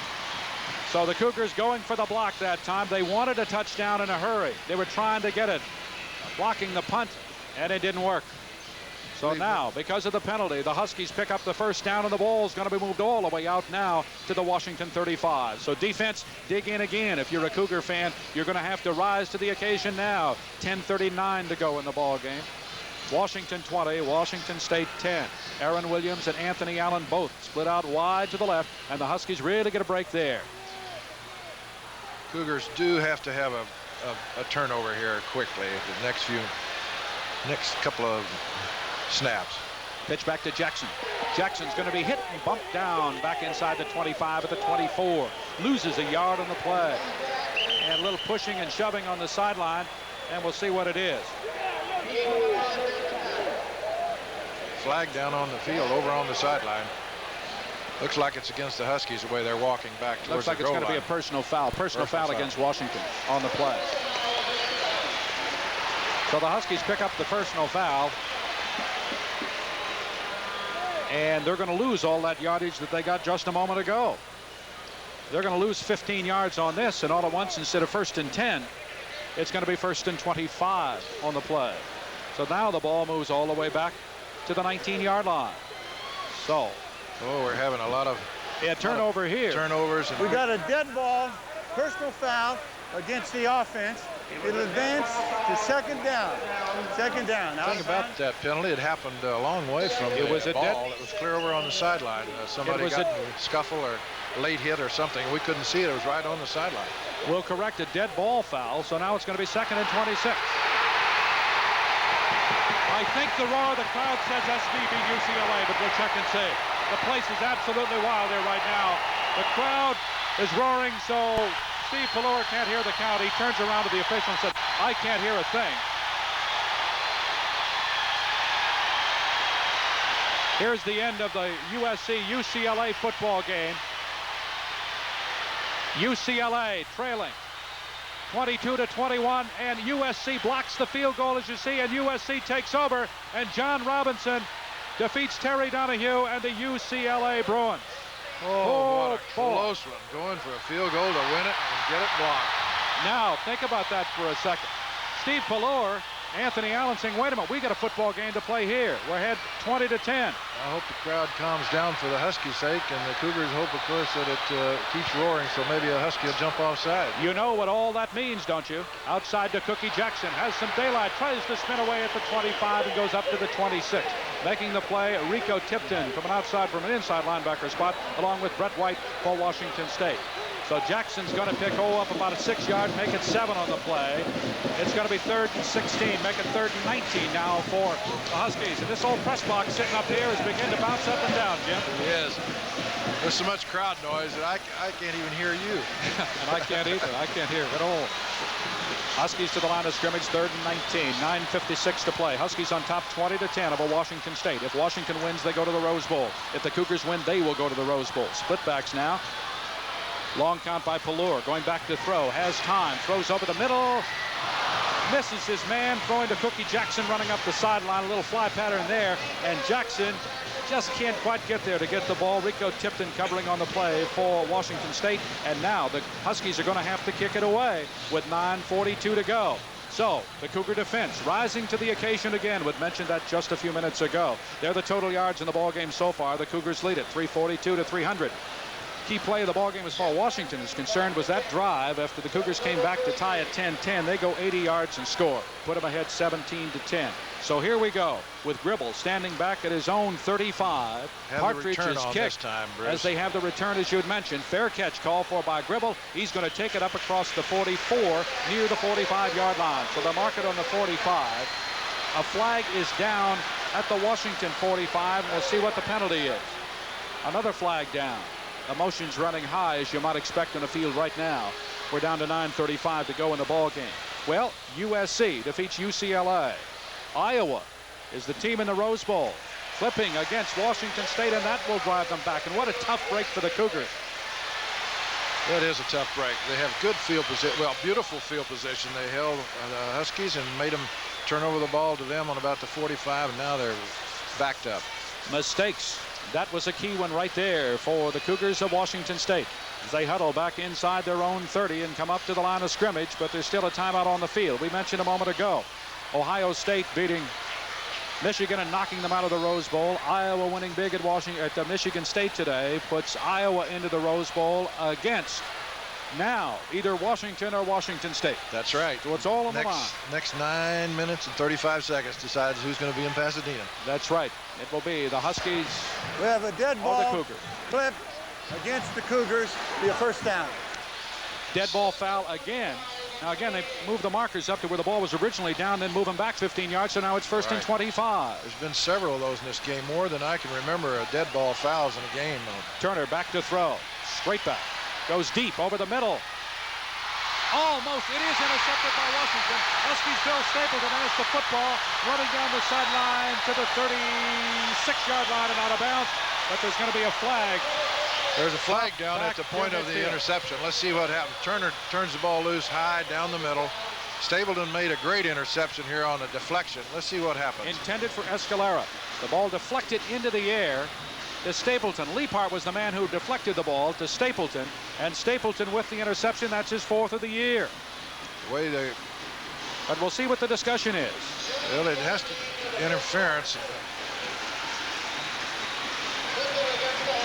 Now the Washington offense is coming back on the field. We had the Cougar offense out there for a moment, and we'll see what happens, see what the call is. They're moving the ball now back to the 30, inside the 30 to the 28-yard line. Yes, I believe it's clipping. It's a clipping call, yeah. Clip on the run back. Huskies ball. So the interception will stand. The reason I hesitated for a moment is that Ricky Turner was still standing out there and discussing it with the official, and I thought, well, there's a possibility it could have happened prior to the interception. But no, the Huskies have the football after the turnover. Tough break for the Cougars right here. Handoff inside to Vince Kobe, and Kobe out of Tacoma fights his way straight ahead. Wilson High School of Tacoma. Vince Kobe is a story of his own, you know. Third down conversions, the Cougars 4 of 11, the Huskies 4 of 11. How close can you get? Just as close as this game. Vince Kobe got the knee broken up, you know, in spring practice a couple of springs ago, and really has never come back the way that they'd hoped he would. But now he's playing fullback instead of tailback, and he really can't play a whole football game for you. But he picks up a couple of yards there, 5 in fact, 2nd and 5 now as the clock ticks away. Huskies have the ball on their own 33. Handoff to Cookie Jackson over the right side, and not enough there to pick up the first down. Going to be 3 yards short. A short 3 or a long 2, wherever they're going to mark it, make it 3. That's right. Again, it's up to the Cougars now defensively to force Huskies to turn the ball back over to them. They still have time to win this football game. That's a lot of time, 8 minutes, 25 seconds, if they can get the Huskies to give it back to them on this series. It is now 3rd and 3. Wide receivers, both of them to the left side. The up back in the eye is Cookie Jackson. 3rd and 3. Hand off to Jackson. Runs to the outside. Has the first down. Up across the 35 to the 40-yard line. Cookie Jackson picking up the first down. Elisara was the man that finally made it to stop. Had to move out of the nose back position to do it. Well, we see Jackson make a nice cut first to the outside and then back to the inside and then slide again to the outside. He's running very well this afternoon. He can see and he's able to slide, and he's getting those good blocks from the left side. Cookie Jackson so far in the ball game, that gives him 100 yards for the game, 15 rushes for 100 yards. He's been a real factor here in the second half, hasn't he? He certainly has. They said they would try the 3 tailbacks and then come up with a man that's hot. Well, they found the guy that's hot right here in Cookie Jackson. 20-10 in favor of Washington, over Washington State. Jackson with the ball to the outside. He is tripped up. He's tripped up at the 40 and fights his way ahead and just sort of dives to the 44-yard line. Elisara again, the 2-year letterman out of Samoa, making the stop, just tripping him up. So now it is going to bring up a 2nd and 6 for Washington at the 44, their own 44. Darkness beginning to settle in here at Husky Stadium. It is getting dark out there. It's getting awfully cold out on the field. You're going to have to sit on the hands, Jim. I formation. And off to Jackson ahead. Boy, those are tough yards, Bruce. They're trying to just get first downs now and run that clock out. And the Cougars are up there battling away, and it's really every inch is really hard earned. It's now down to 3rd and a yard. 3rd and a long yard, make it 2. 6:51 to go in the ball game. So the Huskies taking all the time they can to run their play. You'll notice that they have 25 seconds to get them off. They run it all the way down to 4 and 5 seconds. Oh, boy. They try to sit on the clock. 6:38 to go. 3rd down right now. 3rd and 2. And there was some movement in the Washington State line. Applause on the side of the Huskies, and Cougars jumped offside. And it's going to cost them 5 yards, and that's a Washington first down. There was contact made there on the center, and just enough to have the official throw that flag. They were just so anxious and eager, and you try to get up and go on the ball. The Cougar defense was poised ready because we have a dead ball, false start by the defense. So now Washington 6 minutes and 32 seconds away from returning to Pasadena. Husky rushing total 51 carries for 260 yards so far in the ball game. So now the Huskies have it 1st and 10. They're in Washington State territory. They have the ball at the Washington State 47. The Cougars really have to dig in. They need a break right now. Oh, a reverse. To the outside goes Pallur, and he takes the ball down to the 42, and he's going to pick up 5 yards on the play. Mike Walker comes back to make the play along with Blakeney and Sorensen for Washington State. We see it again here. Pallur made a nice fake in one direction and was able to come up with some key yards there. He almost lost the football when it was hit. He almost. Sure did. We talk about the break. The Cougars need that break right now. Washington State, an excellent football team, 8-1-1 on the year. If they can just stop the Huskies here, they still have time. 5:47 to go in the ball game. The Huskies now 2nd and 4. Hand off to Jack Robinson, who is the ball game now, the freshman out of San Jose at the tailback position. He's hit as he tries to get over the left side, and picks up about a yard, make it 2 yards on the play. The ball now at the Washington State 40. With time running out, 5:26. The clock continues to tick away. Cougars 3 timeouts left. Washington with their 3. Now 3rd and 2 for the Huskies. The Cougars have to stop them here. Ron Jackson is back in the game along with Vince Kobe. Kobe is the fullback. 2 wide receivers split left as you see the top of your screen. The Cougars dig in. This, the big play for them with 5:06 to go in the game. That's Scansey in motion. Pitch to Jackson around the right side. They need only a couple. He's not going to get it. Hit back at the 44. Fine defensive play by Kenny Emil from the outside linebacker position, coming up to make the play. Blakeney also there. Bradley came in. Watch the play here to the outside by Ron Cookie Jackson. Good defensive play. Sorensen in with Emil to make the stop. So now it is 4th down. The Huskies have to kick it away. But again, the clock continues to tick. 4:37 to go in the ball game. And the Huskies take their time. Jeff Partridge will kick for Washington. They're still discussing exactly what they're going to do. Down to 13 seconds left on the clock. Down to 10. They're going to let the clock run down and take the 5-yard penalty. Down to 4:19 to go. Huskies just standing there letting it tick away. Down to 3. Good move. They're going to take the 5-yard penalty. So the clock stops at 4:12 to go. And the Huskies now will lose 5, but it really doesn't make that much difference, I guess, right now. The ball's going to be moved back to the Washington State 49, and Partridge will kick it away from there. It really doesn't, because it puts them a little further away from the goal line, and the opportunity to kick the ball high and maybe down it before it goes into the end zone.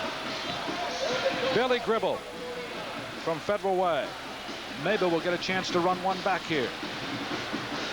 The Huskies have contained him very well so far. Partridge has done a good job kicking the football. He's very dangerous. I know they're well aware, and one of the reasons they've kicked the ball so high is to get coverage on him.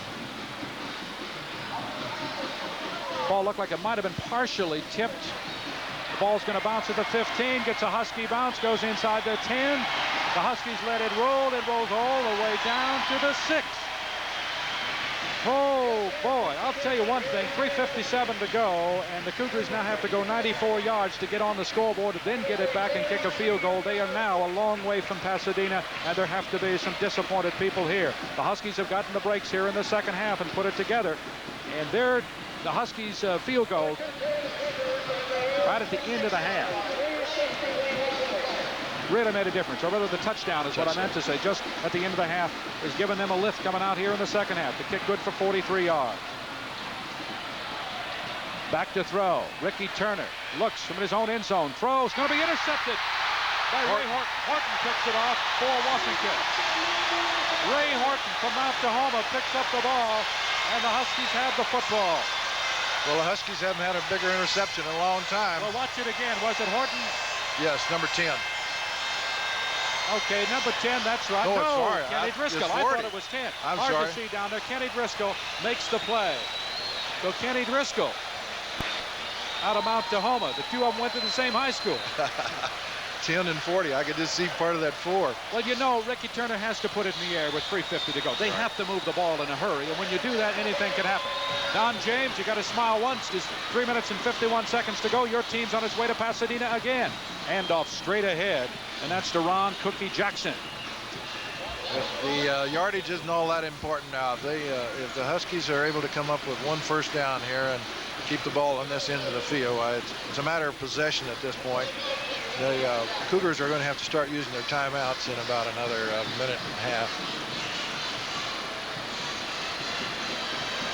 The Huskies now 2nd and 8 with 3:21 to go in the ball game. They have the ball inside the Cougar 20. Handoff to Jackson is going to be hit as he tries to get over the left side of the line and is going to be downed at the 16. But the clock becomes the enemy now of Washington State. They know that they have to do something in a hurry. And particularly with Nelson, the opportunity on 4th down to get 3 more points. Washington State takes their first time out now. They have 2 left with 3:03 to play here in the football game. And we'll be back with more of the Washington State game right after this. There's the final in Los Angeles. USC 22, UCLA 21. And when they announced that score here at Husky Stadium with the Huskies leading 20-10, this place went absolutely wild. Washington now only 3 minutes and 3 seconds away from going to the Rose Bowl again. Going to the Rose Bowl for the 3rd time in the last 5 years. Handoff straight ahead, this time to Jock Robinson, the freshman from San Jose. And the Cougars quickly call time again. And only 6 seconds tick off the clock. 2:57 to go. It brings up now a 4th and 8 for Washington. So what do the Huskies do with 2:57 to go? Now, do you kick a field goal to make it 23-10? You sure do. Is that what you do? We'll see. I'll say. Steve Pallure runs over to the sideline now. Chuck Nelson is yet to come in the ball game. Or do you run around, Jim, and you just try to run a sweep to the outside? No, you're absolutely right. Chuck Nelson's going to come in a ball game. They're going to kick one. No question about that. Use up a little bit of time, but not 3 enough. more points is a lot of points at this time. So Chuck Nelson will come in to attempt the field goal. The ball will be down at the 24-yard line. It'll be a 34-yard field goal attempt by Chuck Nelson. He's kicked 2 already today.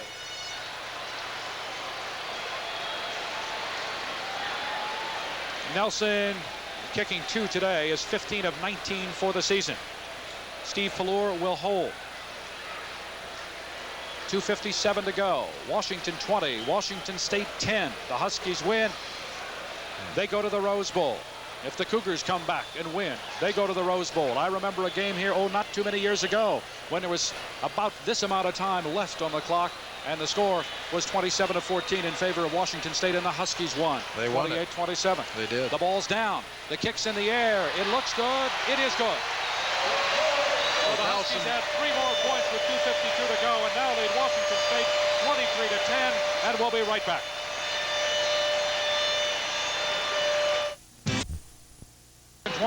Washington State 10 with 2:52 to go here in the 4th quarter. The Huskies win it. They should now. They'll go to the Rose Bowl on New Year's Day. Chuck Nelson kicking the ball off. Ball's going to go out of bounds inside the 10. That'll cost Washington 5 yards, and they'll have to kick it over again. Joe Taylor just let the ball go out of bounds, as you see. The scoring drive, 4 plays, a couple of yards, 59 seconds, but the 34-yard field goal by Nelson was the key. So Nelson kicks a 34-yarder, a 28-yarder, and a 39-yarder today. For 9 points for the Huskies, they lead at 23-10. Washington and Washington State were tied 10-10 early in the 3rd quarter. Then the Huskies put together that 28, or I should say that 80-yard drive, capped off by that 23-yard run by Cookie Jackson that made it 17-10. Nelson added a field goal to make it 20-10, and then Nelson this other field goal of 34 yards to now make it 23-10. So the Huskies now 2 minutes and 52 seconds away from going to Pasadena again, where they will meet Iowa in the Rose Bowl. Well, we knew that those field goals would be a real factor in this ball game, and you have someone like Nelson that kicks the way he does. Earlier this fall, he tied Don Martin's record of 4 field goals in one ball game, which incidentally Martin set against the Cougars some years back for 4 field goals in one game. The ball blows off the kicking tee. I'm not sure if somebody didn't throw an apple and hit the football. You know that? If you go back and look at that, the referee picked up an apple and threw it away, and I think somebody with the best shot in the world. You don't encourage anything like that. No, you sure don't. But hit the football and knocked it off the kicking tee. Now that's a first. Right.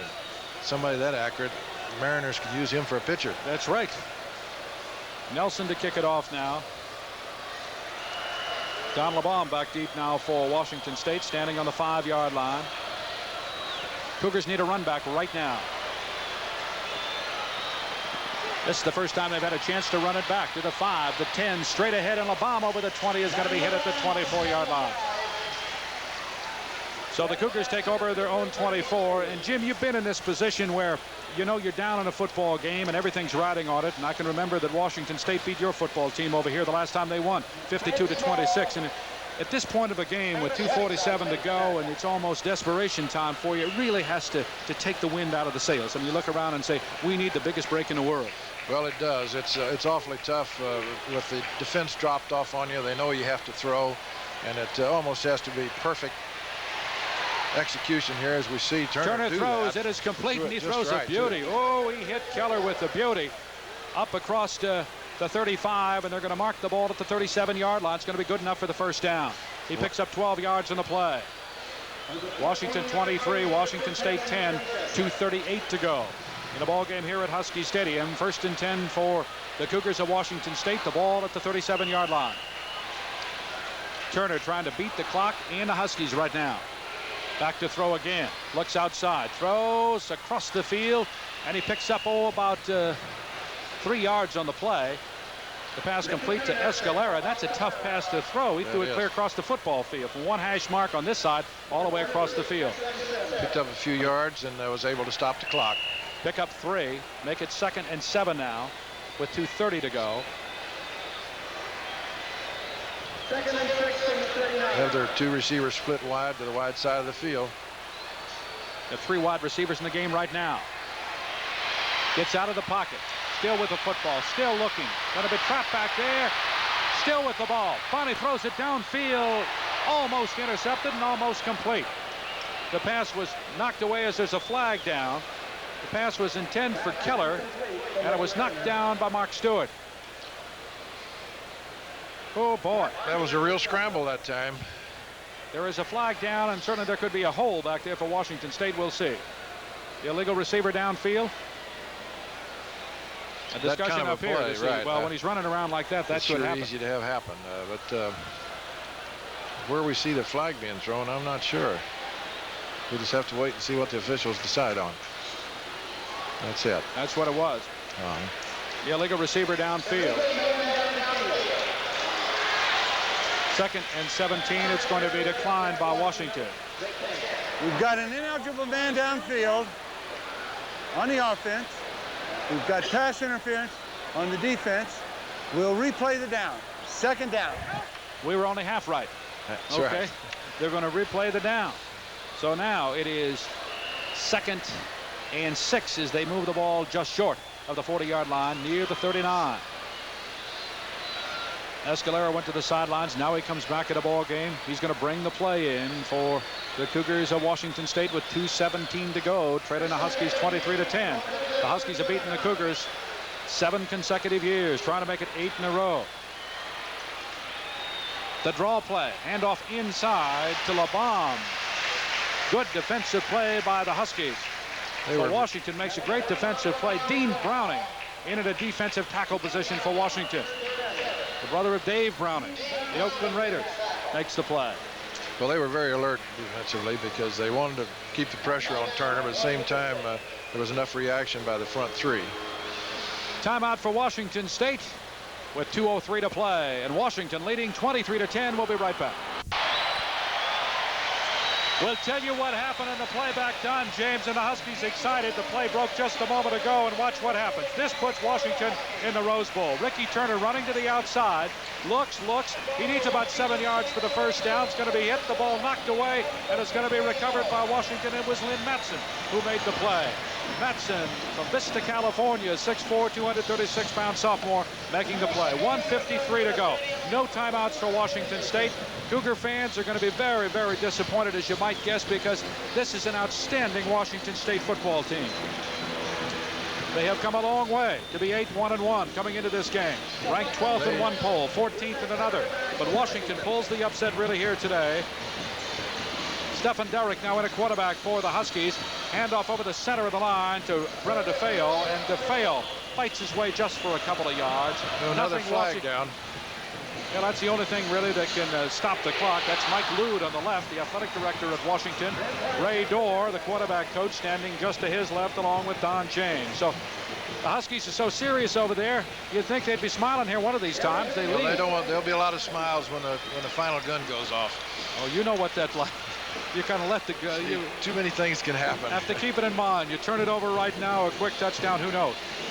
The Cougars, they still have a chance. They're still in the ball game if they can just get a break here, but they need one. The Huskies, they're excited now because here's a team that everybody said had no offense at all. Here's a football team that said we're only going to live by our defense, and they're going to finish 9-2 this year, and they're going to finish 6-2 in the conference, and they're going to win the conference championship again and go to the Rose Bowl. That's right. hard to believe. Great coaching job by Don James. Outstanding by Coach James and his staff. Handoff straight ahead to Derrick, Stephen Derrick. He picks up only a couple of yards in the play, down to 1:31 to go. You see the Cougar side of the field. They have to be awfully disappointed. Rumor around is that they will go to the Bluebonnet Bowl. They lose here today, but they knew in their hearts that they had to win this one, and they felt that they would and go to the Rose Bowl for the first time in 51 years. But the Huskies would not be denied today. Huskies came out in the second half and have played excellent football in the second half. The Cougars have scored only 3 points in the second half. The Huskies come back and score 13. Exactly 1 minute to play. Jock Robinson, the freshman from San Jose, takes the ball now for a first down to the 35. You made it. Looks very close, but I don't even think they'll measure. Robinson gets the first down. 51 seconds to go. Husky fans on their feet now. Listen to this.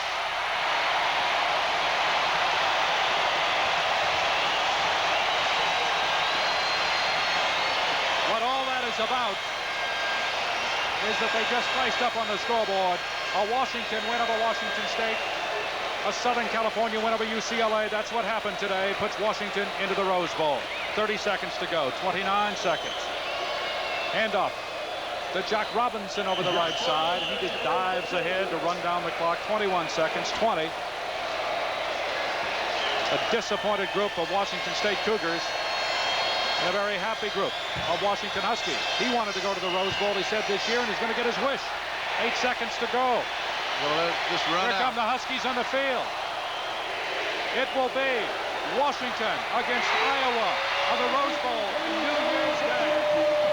The Huskies of the University of Washington scoring 13 points in the second half. A couple of field goals by Chuck Nelson and a key 23-yard touchdown run by Cookie Jackson defeat the Washington State Cougars here this afternoon by a score of 23-10 and win themselves a trip to Pasadena on New Year's Day. How about that, Jim Owens? Oh, what excitement. What a great thrill for those Huskies that are down there on the field, and the coaches and everybody that's followed them all year, because it has been quite a season. Some ups and downs, but they rose to the occasion in the last 2 weeks. They had to beat both SC and Washington State to get here, and they had to have some help from USC to knock off UCLA, and it turned out that way, and that's what it's all about. I'll tell you something. If you're a Cougar, you have to be disappointed, naturally, because you've got an outstanding football team, a great football team. And you end up going 8-2-1, and you're going to go to a bowl game this year. That's right. And they certainly deserve a bowl. They certainly deserve all the credit that they have been able to receive this year. And one of the most difficult things to do is to walk out in the field and shake the hands of somebody that is an arch rival like that, who has just defeated you and knocked you out of that dream of going to Pasadena on New Year's Day. Particularly difficult for the seniors on the Washington State team, because this was their opportunity to beat Washington. They haven't while they've been there at Pullman, and this looked like their best shot, of course, and their last shot, the seniors. So Don James, with another marvelous coaching job here this afternoon, defeats Washington State as the Huskies win it by a score of 23-10, and the Washington Huskies win a spot against the Iowa Hawkeyes in the Rose Bowl on New Year's Day. And we'll be back with the final comments right after this. Sears is having a So it'll be Washington against Iowa in the Rose Bowl. The Huskies defeating the Washington State Cougars 23-10 here this afternoon at Husky Stadium. And oh, what a football game it was. Did you think it would end up this way in this kind of game? Well, I didn't think there would be quite this much spread in the final quarter. I thought that it would be much closer. Might come down to a field goal right at the end of the game or a two-pointer. But it was a beautiful ball game. Both teams played as hard as they could play. Turnovers played a big part in this ball game. And again, is it because of the excitement of the moment you see, the kind of day it was, or anything else? Because the Cougars with turnovers, the Huskies with turnovers, both teams hurt by turnovers today. The Huskies able to take advantage and score. Well, the teams were excited, and there was a lot of outstanding hitting on the part of both of the defensive units. And I do think that backs were trying so hard that they sometimes just wouldn't have quite as good a control of the ball. And it was mostly the running backs that let the ball get away from them. You look at the scoring in the football game as we watch the Washington band down there. You know what they were playing just a moment ago when we were in the commercial? The USC fight song. And for good reason, because USC had to defeat UCLA. They did it. They came up with a touchdown late in the ball game, and at the same time, they blocked a field goal that would have won it for UCLA late in the ball game. So USC wins 22-21. Washington wins 23-10 here today. Washington scored first. Nelson a 39-yard field goal. Martin came back with a 6-yard run by Washington State to put the Cougars on top by a score of 7-3. Then an outstanding pass from Pallure to Scansey, an 18-yard toss puts Washington on top with 8 seconds to go in the half to put the Huskies on top 10-7. And from then on, well, it looked like Washington really took control of the ball game. All of the Cougars came out. They stayed on the ground, drove the length of the field, settled for a 27-yard field goal to tie it 10-10. But the key part of the ball game was at that time, the Huskies drive the length of the field, 80 yards to score. And that play was Cookie Jackson's 23-yard run, and that made it 17-10. The Huskies get a turnover, turn it into a field goal, go up then 20-10, turn another turnover by Washington State into another field goal to make it 23-10 to win it and win a spot in the Rose Bowl. Some kind of game. It was a beautiful game. I think you're right on the long drive and the touchdown. Really swung the momentum around there in the third quarter. And that Huskies were able to stay strong enough, I think, all through the fourth quarter. Well, one of the nice things about this is the feeling that Washington State's going to be able to go somewhere. The feeling around here, even though that they were knocked out of the Rose Bowl today, and if you're a Cougar fan, that's really disappointing, believe me, because they're a great, great football team. They have played very, very well today. And you can see Husky fans, they have to celebrate because no one would ever believe that they would get here. Don James did a job this year, didn't he? With what people say, no offense. Well, they thought no offense, but a certain number of games, they certainly came through in the clutch when they had to. If you only make 10 yards and win the game, you have a fine offense. Hey, we give a lot of credit to Jim Walden at Washington State. Now, we're going to go to the Washington locker room, and we'll have more from Husky Stadium right after this.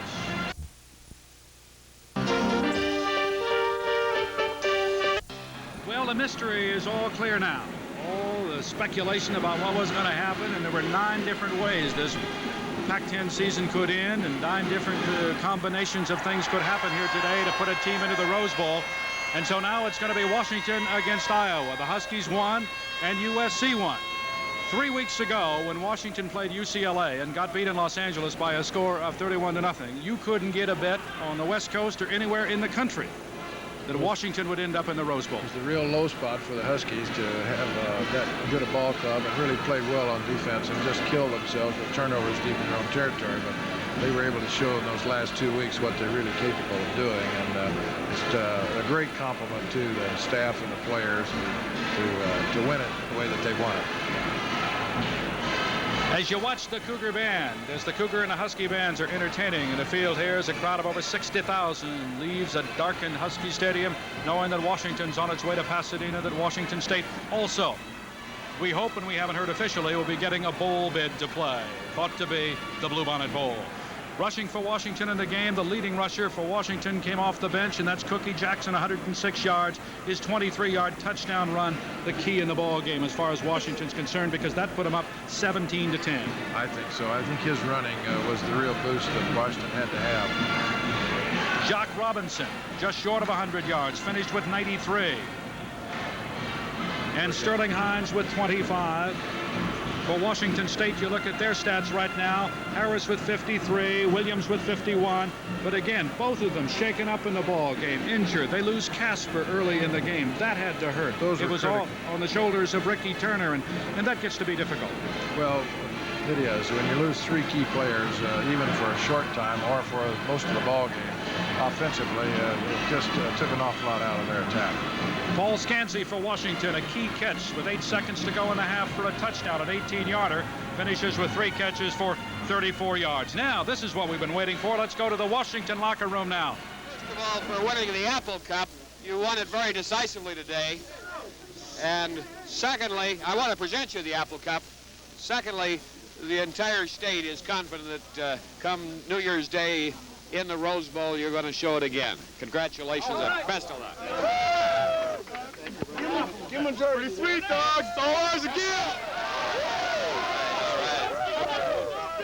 The Huskies win the Apple Cup for the 8th straight year. Don James, a marvelous victory for you today. Your impressions of it, sir? Well, it's a great victory for these guys in here. They're the ones who did all the work, and it's almost incredible to believe that we're going to get an opportunity to go back to the Rose Bowl, and everybody's obviously very excited. They say the 3rd time's a charm, and you're going back. Well, let's hope we can get it done. Now, the second half, you guys really opened it up on offense. What happened there? Well, we've got some confidence in our offense, and I think the fact that they came back and drove the ball, we had to get back and play some offense. Some tough D going on in there, too. That was a very good hitting game. Are you pleased? Very pleased. Thanks, all right. Mark Giroux with me now. Mark, you say you get up for the big games. This was one of them, and I'm sure you got to be just tickled pink. Yeah, we are. We couldn't wait for the end of the season, and it's a great game of the Cougars. I can't believe a rival game came down to the last game of the season for the Rose Bowl. And we are just excited. This place can't believe it. Fletcher Jenkins, you're holding a big fat trophy. It's the 8th year in a row you've won it. I mean, it's got to be a happy time for you. It's the most happiest I ever been in a long time, and I just thank God for all the guys on the team and that nobody got seriously injured. And it's a happy feeling because my dad's going to get another watch from the Rose Bowl, and I got one too. I'm just happy. Yeah, that's all right. Tell me about it out there in the trenches. What was it like? It was tough in the trenches. They was at my knees a lot today, and they were doing a lot of cut blocking and trying to keep me out of my game. But otherwise, they were a good team, and I just thank God that we won the game and we're going back to Pasadena again. On to Pasadena, the Iowa Hawkeyes. Should be a fun time down there. Yeah, I'm looking forward to seeing it. No fun being home for Christmas. No way. All right, let's go over and talk to Boots Carter. Boots, you're hugging that trophy off the heart. This trophy's going home with me, and they're going to have to fight me to take it from me. Yeah, it's quite a game. I mean, you as a senior coming in here, knowing how much this game meant, you respected the Cougars, but you went out there and did the job. It means a lot to me. I can't even express. I haven't even thought about it yet. I mean, the Rose Bowl for the 2nd time in a row. I've been to 3 Rose. This has been my 3rd Rose Bowl, and I got to give credit to SC. I mean, they gave it to us, and we went out and took it from them. What can you say? What can you say, except it's going to be an awfully good time in Pasadena. Vince Kobe, you played your last game in Husky Stadium here. Your thoughts on all that went on today? It ended up fun. It's the thing where, you come to Washington, you're forced into the rivalry with Washington State, and you never want to lose that, that Apple Cup game, and it's just fun to end up winning like this, and winning my 3rd Rose Bowl also. I hear that. Congratulations to you. Good luck down in Pasadena. Well, that's the locker room here.